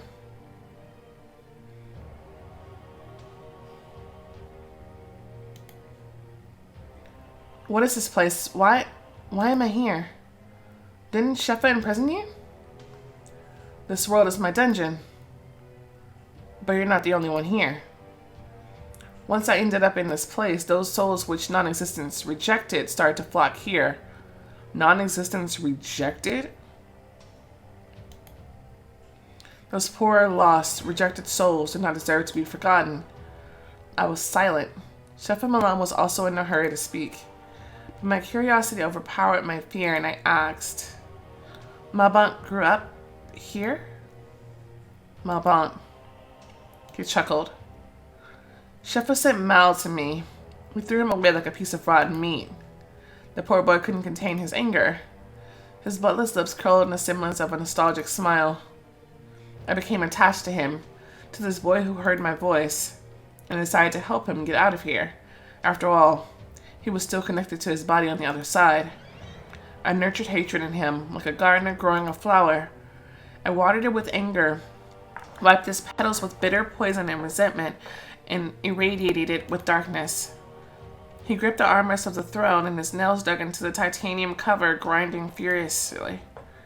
It was centuries-long hatred that made him get out of here. You didn't do this for him. A spiteful, almost inaudible laugh came from his throat. I want revenge on my brother. Our war will never end. Malbon is my weapon. Someone's scream broke the silence. I looked around. The black hole swallowed up a soul and continued to devour everything it touched. What's going on? Chef Malone grinned, revealing too many teeth. As if he's expecting my question eagerly. Here at the origins of the universe, energy always tends to dissipate. This annihilation is beyond the control of the creators. This means that light will always strive for darkness, and darkness will always long for light. Both dissolve in each other. This world is dying. It was artificially created, and Shefa's power cannot save it. Shefa cannot cope with the darkness. I created it, and he decided to sacrifice me to the insatiable universe. A wild guess popped into my head. So that's why Shefa was afraid to give power to the demons. He can only rule the light. Darkness is beyond his power. Shefa Malone looked at the horizon, which is being swallowed by the big, horrifying nothingness. The black hole is sucking this world into non-existence. Soon everything here will plunge into abysmal darkness. But how did I get here? Malbon and I stepped through the gate, and then... Malbon is where he should be. And annihilation got hold of you, apparently. There was so much angelic in you that darkness pulled you in. In our world, you were like a breath of fresh air. Energy that will not dissipate for many millennia. I looked under my feet and saw flowers blossoming in my footsteps. It is a great fortune to have an angel. I'm still an unclaimed, and yet I cannot let you go. Chef Malone gave a sign, and those withered hands grabbed me once again. I'm on Malbon's side. He needs my help. Mal can handle it without you. Let me go. I'm trapped. His squeaky, mad voice pierced my ears. I wriggled and jerked until I broke free from the ominous grip and ran along a path. Chef Malone remained sitting on the throne. I ran from the crippled madman straight towards the black hole. I turned around and looked, longing for the light from which I was running away. There was only death ahead, so why was I running straight into its embrace? No. Aristotle rushed at me and threw me on the ground. Leave me alone. I felt the particles vibrating all around me as the gravity of the black hole drew them inside itself. The hair on the back of my neck stood up and was pulled towards it. It will never end. And those eyes stared at me again, full of unspoken history. I stopped kicking and my body went limp after realizing who they belonged to. Zigza? I felt that he wanted to say something. I felt his suffering stretching through millennia. But no one will ever know his pain and the story behind it. This realization was tormenting him the most. Zigza screamed through sobs. I cried in response, torn apart by his torment, and shouted, "Sorry." I pushed him away with my feet and threw him right into the center of the hole. Zigza's soul. His silhouette disappeared in the darkness. I could feel I was being sucked in too, and I ran away. What was tormenting you? I could hear heavy stomping coming from the direction of the throne. I stopped 30 feet away from it. It's a sin to kill someone who has died several times before. I backed away. Stay away. Humans have this saying, I gave birth to you. I shall kill you. Do you know that humans are my children, not Shepha's? He was slowly getting closer. His hooves made a weird sound that resembled a human's tread. This inconsistency scared me and made me feel nauseous. I looked up and spotted a light tearing up the sky. Chef Malbon and Malbon were locked up here and couldn't get out through this gap. But I should be able to. Chef Malbon noticed where I was looking. His face was disfigured by inhuman rage. Don't you dare. He ran towards me. With every step he took, the ground trembled as if about to fall apart. I don't have time. I soared up. His deafening roar horrified me. Oh no. Chef Malbon grabbed me by the shin and pulled me down. What should I do? Use Malbon's force? I don't know. Pushing my arms, I turned to Chef Malbon and threw a bolt of black energy at him. Chef Malbon opened his mouth and swallowed it, laughing. Okay, that's what I thought. Your strength is my fuel. Okay. I taught Malbon how to use it, and now you want to turn it against me? He squeezed my leg and shattered the bone. Everything went dark before my eyes. Saw the light fading away. I reached out for it with my hand, but soon everything went dark. Okay, I probably gotta try that again. Try again.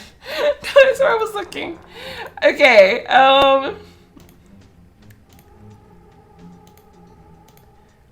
don't know what to do.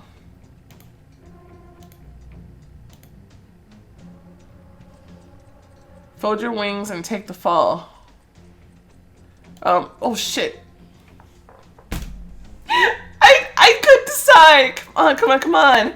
Tried to break free. I just tried to get close to the crack in the sky, but Chef Malbon held me tight. As if he was playing with a caged bird, holding on to the tips of his tail as it desperately tried to fly through the open gate. When he finally had enough, he squeezed my leg and shattered the bone. Okay. Yes. Thanks. Uh-huh. Okay. I'm failing horribly. This is going terribly. It's absolutely going horribly roughly. Whatever I do, I can't kill or even hurt him. So I need to do something he doesn't expect from me. I closed my eyes, folded my wings, and stretching out my arms, flew down. Chef Malbon didn't hold me back, floating in the air for a moment to watch what I was doing. Went to fold my wings. Later?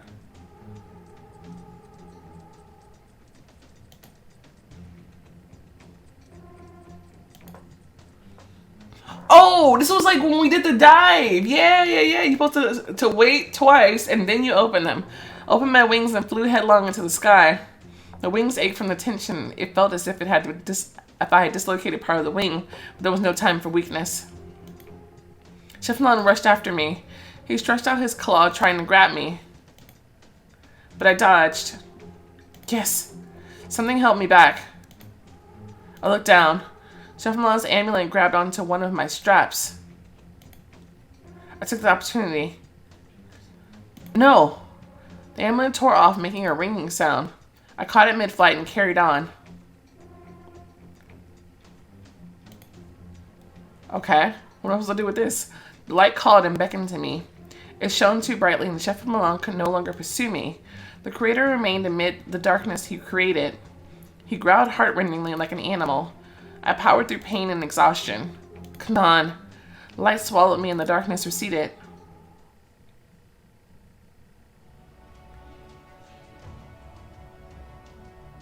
I opened my eyelids cautiously, and my eyes ached from all the squinting. Suddenly I saw the most gorgeous garden. As soon as I took a step forward, in a split second my wings magically transformed. I seemed to adjust to the divine atmosphere of the garden. Oh Lord.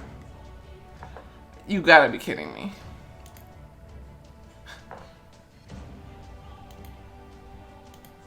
Alright, I knew it. I knew it.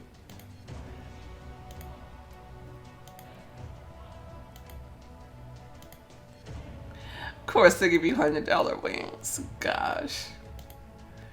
They look kind of epic though. We're gonna buy them. We're gonna buy them. How much glory points do I need though? I looked at my wings and went forward. I could hear the murmur of waterfalls. Their crystal clear water reflected the rays of the sun. Why are we playing this triumphant music? Everything has gone to hell. Seriously. A deer jumped over the stream, nibbled the grass, and ran across the meadow. It was fabulous and unnaturally beautiful.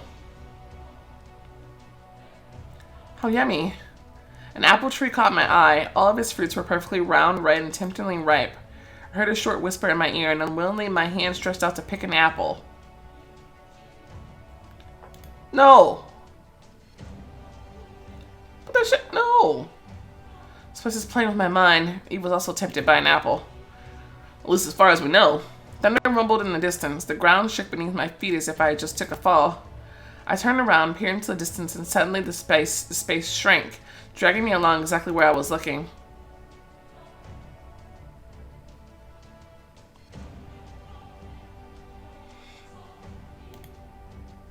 A ball of black energy flew directly overhead. I ducked and didn't dare to get up. Malbon was fighting Shefa. Lightning bolts flashed and the sky rumbled. I could feel a terrifying force growing around them, capable of destroying anyone who was nearby.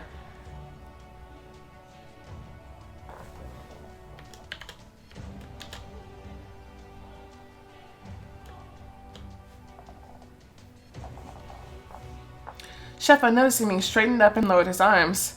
Malbon only slightly turned his head in my direction. He cast me a quick, serious, yet indifferent look and turned back to Shefa. I didn't move, and time stood still along with me. Several leaves fell off and flew past me. I followed the trajectory and saw where they were being pulled. Again? Into the black hole. No, this one is different. It's more of a portal. But where does it lead to? The wider the vortex became, the stronger the wind grew. Chef Malone won't be able to come out anyway.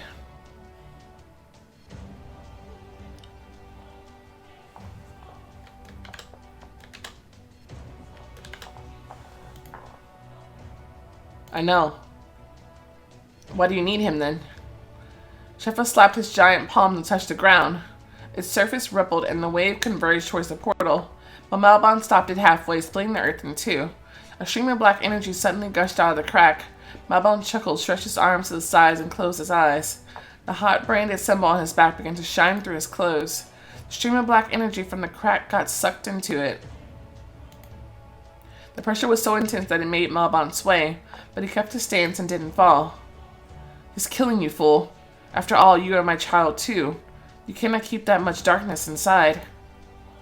Malbon floated in the air, keeping his eyes closed. Shefa opened his palms and was about to attack him, but I shouted, Malbon, watch out! When Malbon opened his eyes, his face embodied the darkness he had absorbed. Darkness burst out of him with renewed vigor. Like deadly poison, it instantly killed everything it touched. Shefa waved his hands and disappeared like an illusionist at the end of a performance. He went into hiding. Malbon? He turned to me, but the darkness blinded his eyes. He doesn't recognize me. Malbon rushed at me and knocked me down. I fell on my back and he pressed his elbow on my throat. Did we get the worst ending possible?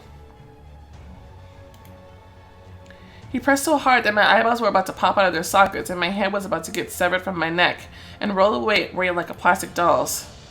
Malbon. His contorted face began to soften. He hears me. Bon, it's me. Malbon pulled back. It's you. Sheffa threw Malbon away from me. He crashed into a tree and fell to the ground. I defeated my brother, who was my equal. You cannot kill me.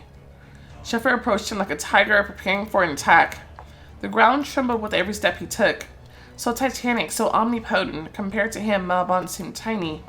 Malbon raised himself in his arms and looked at Sheffa from under his eyebrows. You should have killed me back then. You're right. Sheffa rushed to Malbon. Malbon rushed towards Sheffa, but the creator didn't give him a chance to repel the attack. He relentlessly delivered blow after blow. Malbon didn't have time to recover or come to his senses in between the blows. Guys, I seriously have no idea fully what's, like, I know they're fighting, but like, what's going on? Like, why did we see the whole Sheffa Malbon thing first? And seriously, what's gonna happen here? I don't know what we're moving towards. The creator's fists, more like sledgehammers, glowed with white light and burned Malbon's skin every time they touched it. No. Another strike broke both his legs. Malbon fell to his knees. The next punch went straight to his stomach. I could almost see his insides. A human would have died long ago, but Malbon endured the pain and refused to die.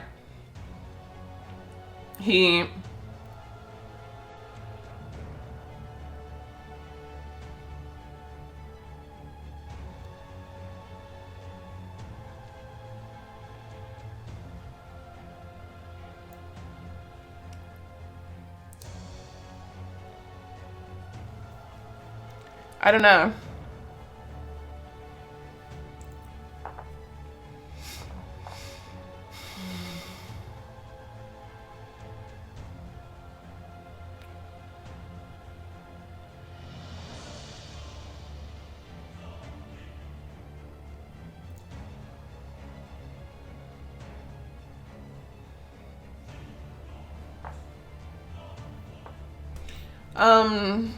I'm in between this one and this one. Kind of curious to see what this one means. I don't know, guy. How can you call yourself light if all you carry is darkness? Sheffa lowered his fist. Light and darkness are just elements of the universe. I am the light, whatever I do. I create it, but it is you who give it meaning and power. I am the balloon that you fill with air. And who was I? A needle. Anger distorted Malbon's face. Give up this crazy idea. Give it up and I will forgive you. Forgive him! You ripped him apart! A child for no reason who didn't understand what was going on with him. Instead of taking time to guide him and explain or something like that, you decided that you want to be indifferent and not jump in and do anything until you did jump in and do stuff when it benefited you.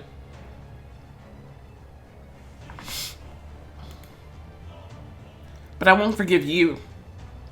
Then you will die. I'm ready to die. No matter the enemy, Malbon was always determined to fight till the bitter end.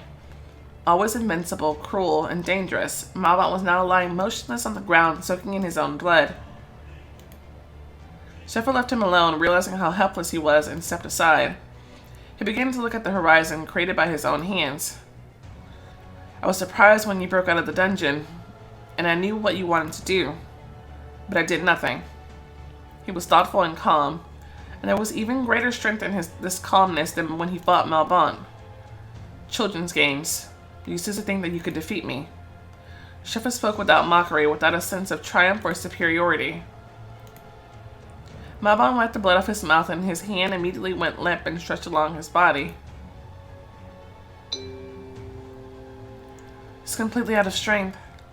I ran to him and grabbed his head. How are you? Malbon threw away my hands. He didn't need pity or support even through such a difficult time. You can't accept defeat, Malbon. Personalities like Rebecca will end up either victorious or dead. You're just like her. Chef Malon used you like a toy. I'm sure you brightened his life in the dungeon. Malbon was silent. He was staring at a blank point. I gave you a chance, Malbon.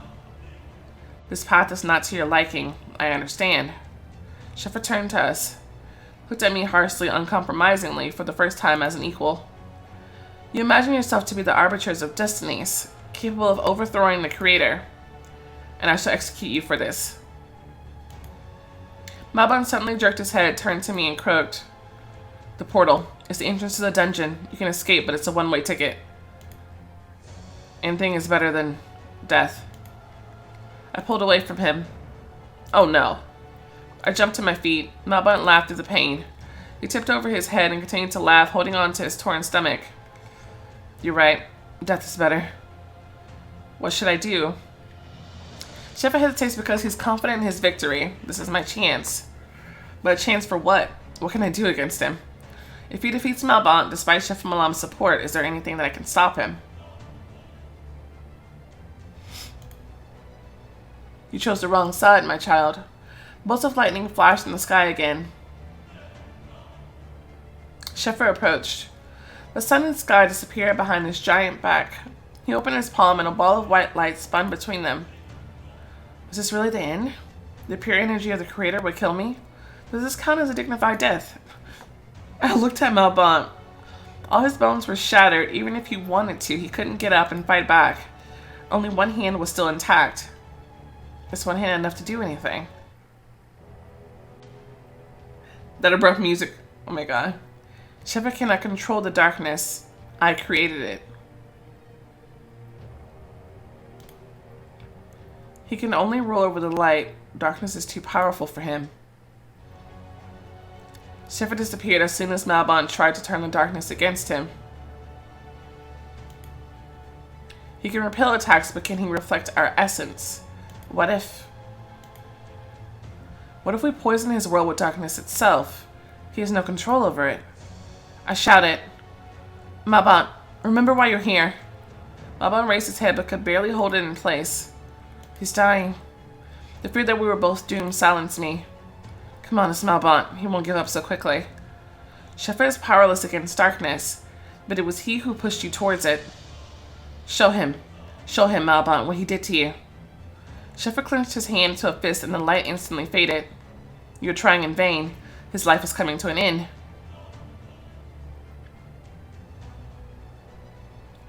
I didn't even look at the Creator, my gaze fixed on Malbon.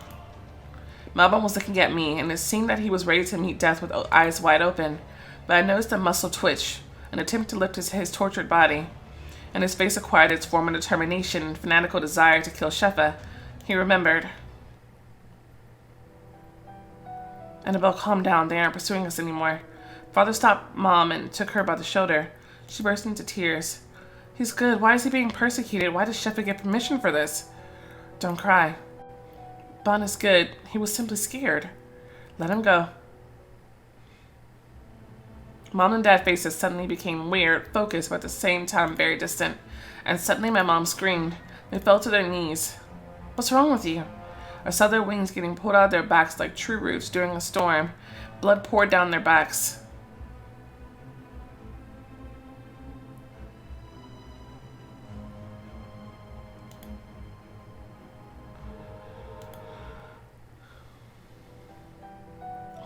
What am I doing here? You're responsible for so many deaths. It's not my fault. You are dangerous to this world. You can ruin everything. He seemed to be talking to himself.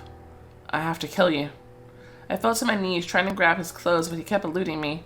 Tears covered my eyes. I couldn't reach him. What about Mom and Dad? Did I kill them? Sheffer was faceless, and I couldn't grasp the struggle within him. I feel the good inside you. How can I destroy it? please, I beg you. What was I begging for? I didn't understand myself. Sheffa put his hand on my head. So be it. I felt such an excruciating pain, exponentially bigger than the one I feel now, bleeding in this damn heavenly garden.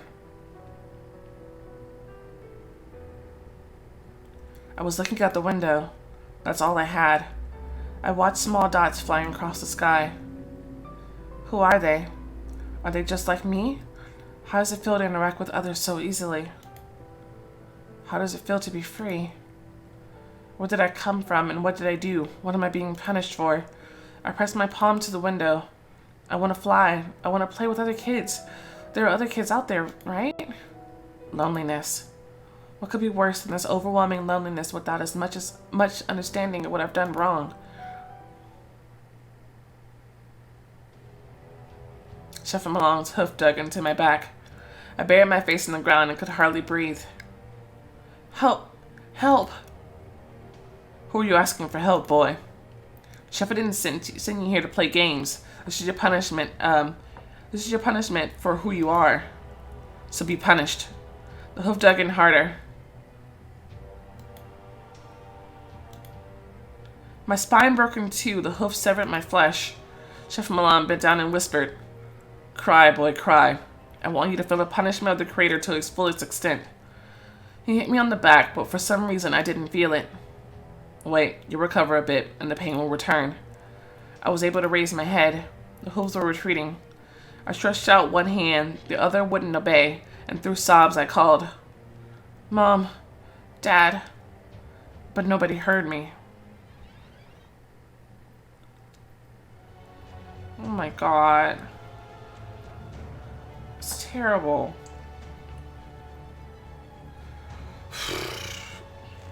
Then I go back and forth.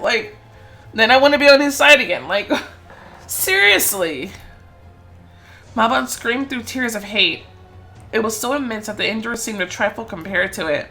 Even Sheffa was dumbfounded, unable to tear himself away from the demonstration of this pain. Malbon's tattoo suddenly shone brighter than ever before, filled with his personal darkness. In the darkness, spreading its long tentacles, began to grow. I won't let you poison my world. Sheffa stretched out his arms to the sides, and a blinding light wave illuminated everything around. You've opened one of the endings. Oh God. What have I opened? I don't know. I fell to my knees, covering my eyes with my hand. Malbon! But an impenetrable dome of darkness covered him on all sides. There's no place for darkness here. Sheffa raised his palms to absorb the power of the sunlight. Sweat trickled down Malbon's face from overexertion. He was trembling, clinging to life with all his might. I could only watch the battle of darkness against light, fully realizing what was happening and feeling the darkness poisoning him and the light succumbing within him. Sheffa lowered his hands.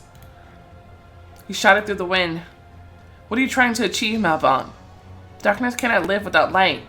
You will not get the harmony you are striving for. Look, you are destroying everything. Malbon fought in agony and didn't hear Sheffa's words. Darkness burst out of him like air from a popped balloon. The tree created by the hand of the Creator turned to ashes. The green grass flared up and disappeared. The sunlight faded and the sky darkened. Everything collapsed. What have we done? Sheffa, promise us. He turned to me. Promise you'll make concessions. He does not need concessions. He, like my brother, needs destruction. Says who? Promise.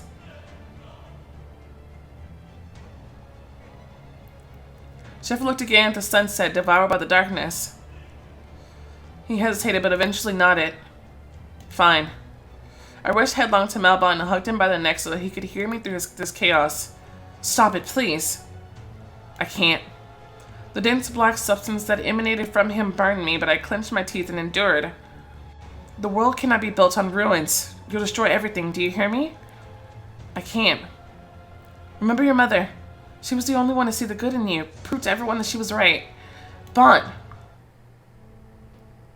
He's good. Why is he being persecuted? Why did Sheffa give permission for this? Don't cry. Bon is good. He was simply scared. Malbon shuddered and went limp. The darkness stopped pouring out of his body and slowly began to dissipate. Sheffield watched the sunset emerge from behind the black veil. He thoughtfully whispered without hiding his surprise. You did it. Malbon opened his eyes exhaustedly. He pulled away from me and looked at Sheffa. You had so much anger within. Did I do this to you, my boy? Yes! Give me the demons. You can't rule them. I can. Sheffa smiled sadly. It looks like he truly feels guilty about everything.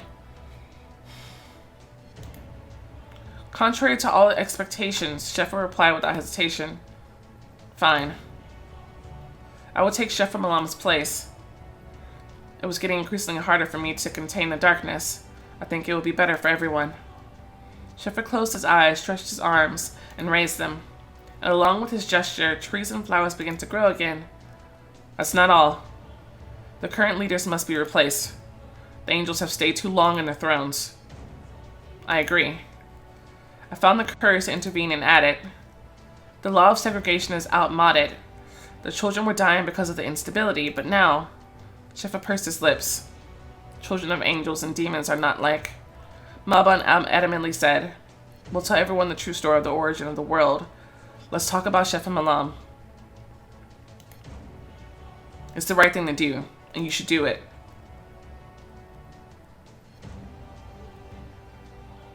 Without saying anything, Sheffa walked over to Malbon and put his hand on the back of his head.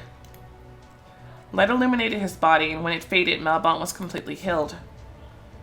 You reminded me that I am not omnipotent, that I was not the only one who created this world. I think it is time to admit that. Malbon curled his lips with some disgust. He felt neither gratitude nor relief. Everything happened as it should. That's all. We're leaving. He got up and walked away. I followed him. Malbon. We stopped. You were my favorite, and I'm sorry that everything turned out like this. Just keep your promises, Creator. Live up to them. I already do. I felt a parchment paper between my fingers.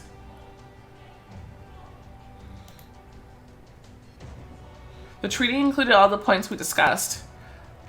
You were able to negotiate with Sheffa. The law of segregation got abolished. The unilateral rule of the angels in the Citadel has come to an end. After reading the treaty, Malbon turned to Sheffa. From now on, demons are out of your control, and I'll be ready for a second war if it comes to that. You won, Malbon. I want peace. I do too. Sheffa nodded to us for the last time, and turning into a flock of birds, scattered across the sky. Malbon.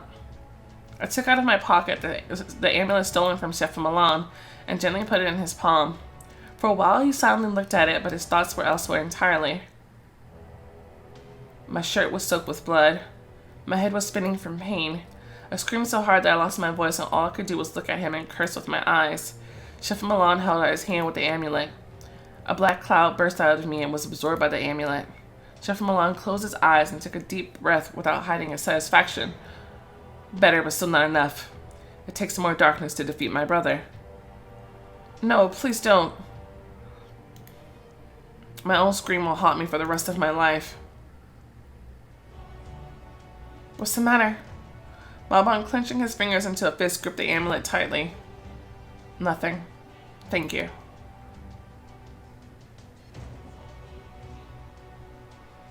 The gates opened before us. The light engulfed us. The battle was still on, but it was less fierce. Both sides didn't know whether it was worth fighting further, nor what to expect in our absence. The immortals stopped when they spotted us amid the commotion and carnage. No more blood was spilled, and the faces, though wary and tortured, lit up with genuine interest. And Malbon shouted to the survivors. The battle is over. I raised the treaty above my head. We have a truce. Everyone rushed to examine it to make sure there was no treachery afoot. Malbon silently watched the thousands of soldiers. His face was severe, almost cruel, and his eyes revealed strength and readiness to rule. A painful relief arose in my soul. The war is over.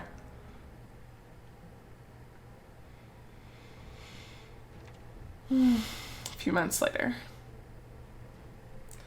I stood at the window and watched the preparations for the initiation ceremony. Today I'll join one of the parties. Today a new chapter of my life starts. I felt neither joy nor excitement. The war made me cold-blooded. My face didn't reflect a single emotion when I went to the mirror.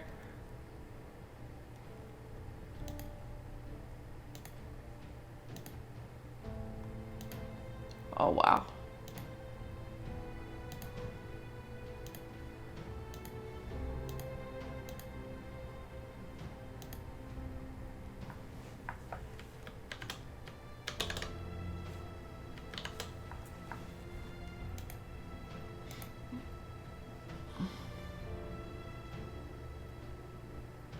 I motionlessly span around once and straightened a few loose strands of hair.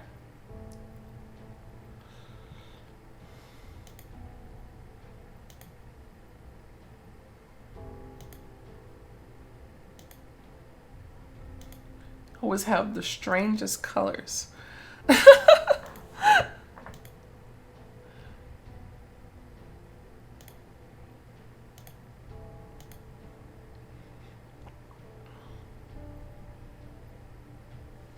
I guess I'll go for this one.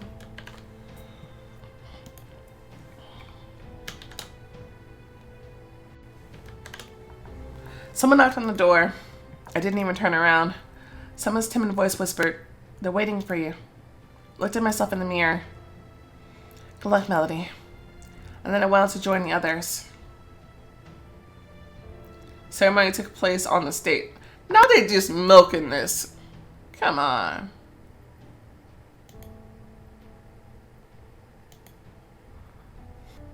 Fine. School.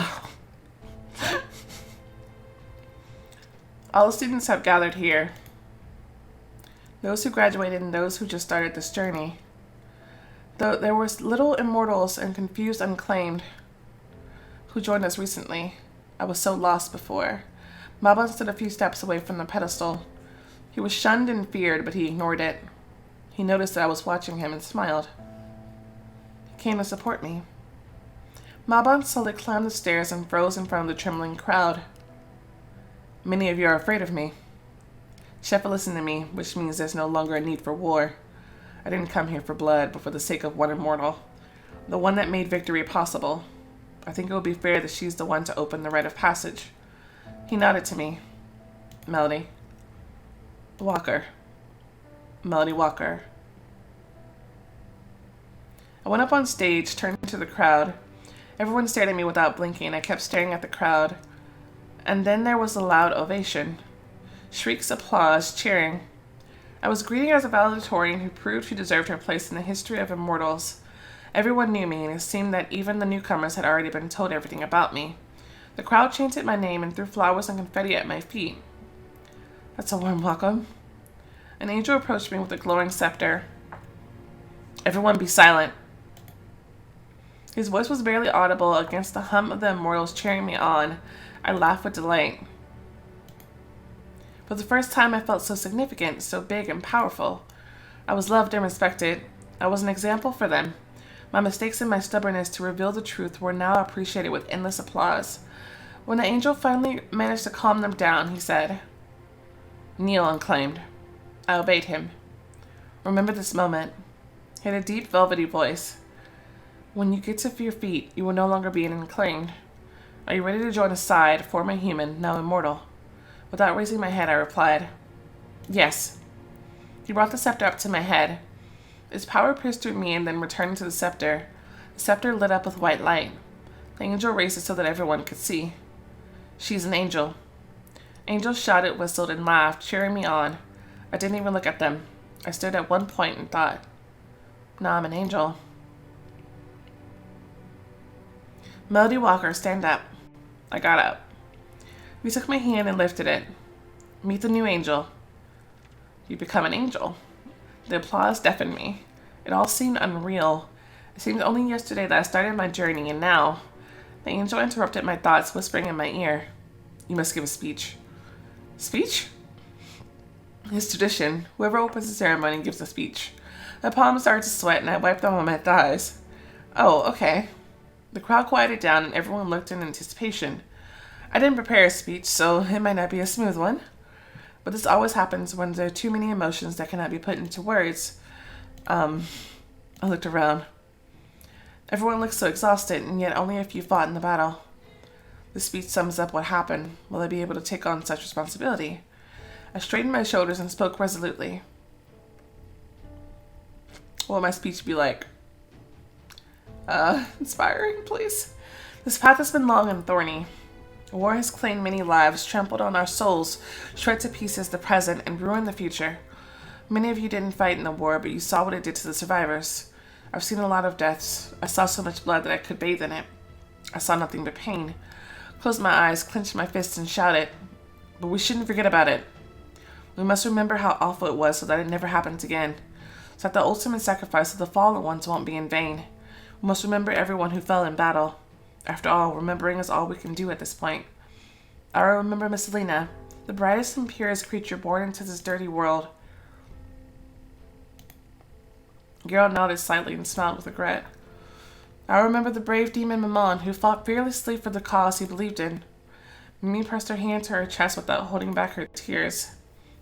I remember Dino, his firmness, his fortitude, and uncompromising belief in principles. He may not hear me, but you can, so no, I adore him. He was worthy of life more than anyone else. I remember Lucifer, stubborn but honest. He fought Malbon and lost to him, but he'll always be the winner in my eyes. I will remember Andy. Thanks to his courage and intelligence, we avoided losing many others.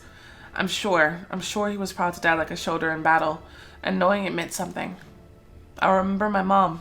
Even though she died hating me, I always loved her and I always will. We fought on different sides, but the ideas that drove us into battle didn't cancel out our love. I fell silent. Sorry, Mom. I felt my throat was closing as I desperately tried to suppress a sob. My voice broke, but I didn't stop talking. The war was brutal, but it brought us change. Sheffa accepted our terms. I hesitated, but suddenly Malbon intervened. Tell them the truth. Now? It's time. Looked at the quiet crowd and said, Sheffa was hiding something from you. Now he is ready to lift the veil of secrecy. Sheffa isn't the only creator. A wave of anxiety took over me as soon as I finished the sentence. There was another one. Sheffa Malam. I told them everything, watching their expressions change. Denial turned into aggression, then into doubt, and gradually became acceptance. When I finished, no one dared to say anything. No shouts, no whispers in my ear. Nothing. Standing on the stage, the future seemed almost tangible, and it gave me chills. It was the most beautiful thing that I've experienced since the end of the war. Now they know. I waited for them to digest this information and add it. I believe in the good. I believe that we're on the right track. I believe that the black chapter of our lives is finally over, and the white one is about to begin. I believe in myself, and I believe in you. We'll be wise, immortals. The crowd, as if waking up suddenly, started to buzz, and all those voices were full of faith.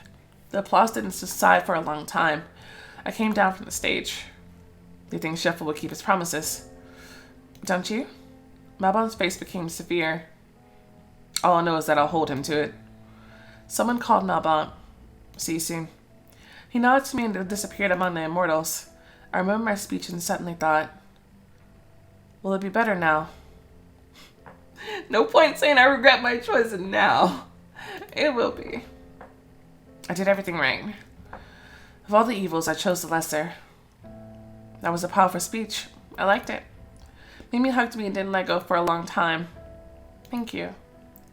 So what's next? Sheffa will listen to you now? Rather than we've become allies, listen to each other. I hugged Mimi. Now everything will be awesome. Mimi laughed. We'll see about that. I don't know how and when, but I wandered into the garden, carried away by my own thoughts. But I couldn't shake off the image of Sheffa's glass cage. I sat down on the bench and looked at it.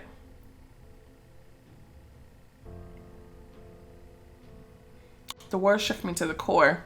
I was nothing but a shadow of the person I used to be, and yet I knew I had survived it. I survived all the deaths and all the losses, all the rage and all the regret.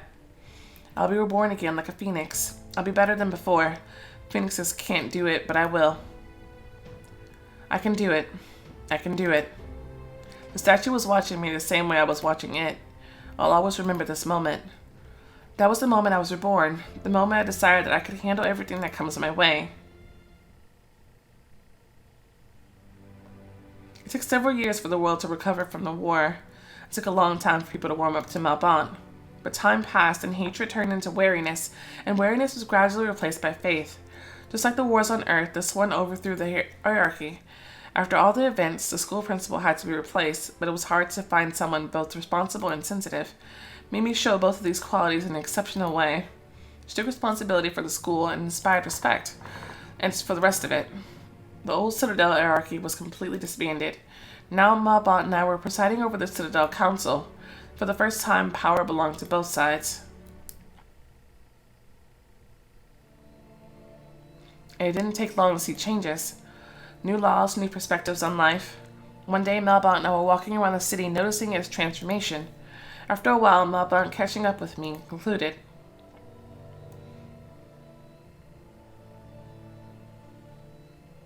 Whoa. Some dope-ass armor. Sheffa kept his word. Can you replace Sheffa Malam? Malbon peered into the distance. If I couldn't do it, I would have never started all this. Malbon held out his hand. I was glad to fight on the same side. The feeling is mutual. We shook hands. Malbon smiled and suddenly walked forward without looking back, and I didn't stop him. Our paths have crossed more than once. I became one of the Citadel's counselors. Malbon, like an old friend, came to my inauguration. My inauguration was held by the same angel who ordained me into the angels. His hands trembled as he twirled the staff, and his face was so serious that I felt like giggling. I didn't care much for all the pomp. Only when the angel started to speak did I instantly feel what it really meant to join the council. Get on your knees, bow your head, and put your hand on your heart. I did as he ordered. My mother would be proud of me if she could see me now. The angel constantly looked back at Malbon, standing in the shadows and watching the procession. The angel seemed to be afraid to do something wrong and anger the ruler of darkness. But Malbon was silent and didn't interfere. Do you swear to make decisions soberly, judiciously, unbiasedly, with the interests of our community at heart? I swear. Do you swear to serve faithfully for the sake of harmony? I swear. Do you swear to give up your immortality and meet non-existence to maintain harmony? I swear. So be it.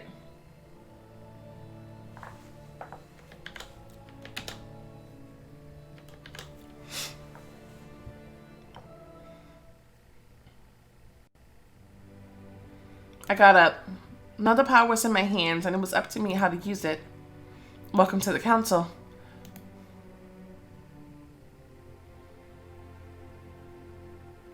Two brothers lived in the kingdom above, each of them destined to rule over half. One was pure light, the other abysmal night. One always blissful, the other eager to fight. Blinded by rage and driven by hate, he started a war with an unpredictable fate. It was hard to see clear and hard to go on, but the darkest of hours is just before dawn. What happened once will happen twice. One day the immortals will roll their dice. There's always two sides to the story hidden under the cowl. While the angel will sing it, the demon will howl it. Sapere ad, dare to know. The duality lives in every soul. You are the light bearing a sacred vow. You are the darkness making everything foul. Two brothers lived in the kingdom above. One made out of hatred, the other out of love. And all the immortals forever will dread the main heaven secret those brothers have kept. But now you know it, so share it. Romance Club team, congratulate you on completing this story. The story was brought to you by Project Manager. Alice wrote it.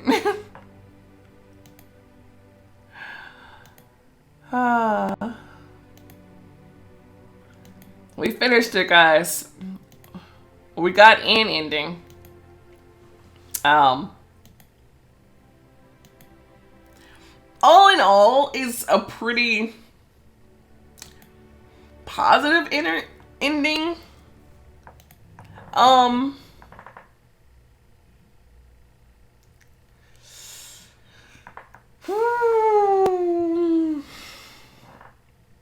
But that was wild. Wow.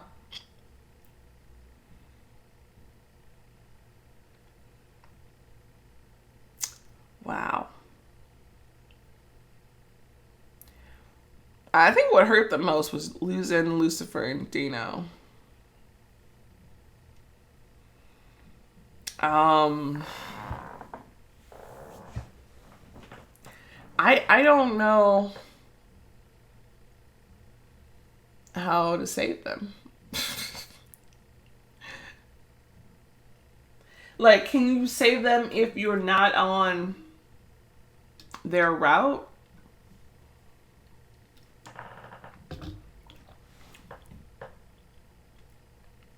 And if you don't side with Malbon, can you still help him to reach that conclusion to where we just got? And if I was on, that was the path of angel. If I did the path of demon, because I feel like my light balanced him out, got through his darkness. Would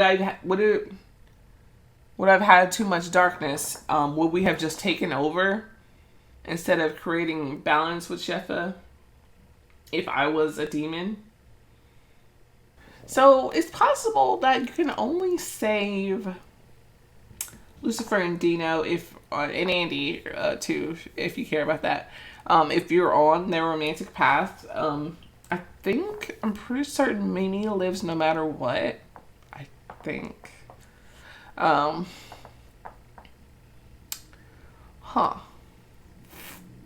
I hate that Malbon wasn't really like, he wasn't like a full Li. Like, they like kind of threw a scene at you towards the end, but like it didn't go anywhere. Like, they just kind of go their separate ways at the end of it all. And also, grabbing that apple in heaven is bad. You lose a glory point for that. Not that you needed it. I can't see where we would need the glory point towards at that point, so I don't see why it would matter if you lose or gain glory points in that last episode anyway. So, I don't know. I'm just trying to process everything that I just read. That was nuts. That was nuts. I don't know, but I gotta go feed my daughter. I don't know. That was nuts. But I'm gonna do some kind of variation of that. Romancing somebody else plus doing all the relationship stuff with Malbon. I want to see where that avenue goes. Right? Yeah. I think I'm going to try that next. But anyway, I'm going to go ahead and end this part right here. We're going to try that again very soon because I'm curious about the other endings. I want to know what else can happen there. Like on the scale of like all the endings, where was that as far as like best versus worst? Alarm going off. Like where does that land? Like, I have no idea. Like, it felt triumphant, innocent, but still, like, well, there's some problems there. But anyway, I'm gonna go ahead and end this part right here. Oh my gosh, I gotta go. Thank you guys so much for watching this video. I completely forgot my ending. I'm sorry.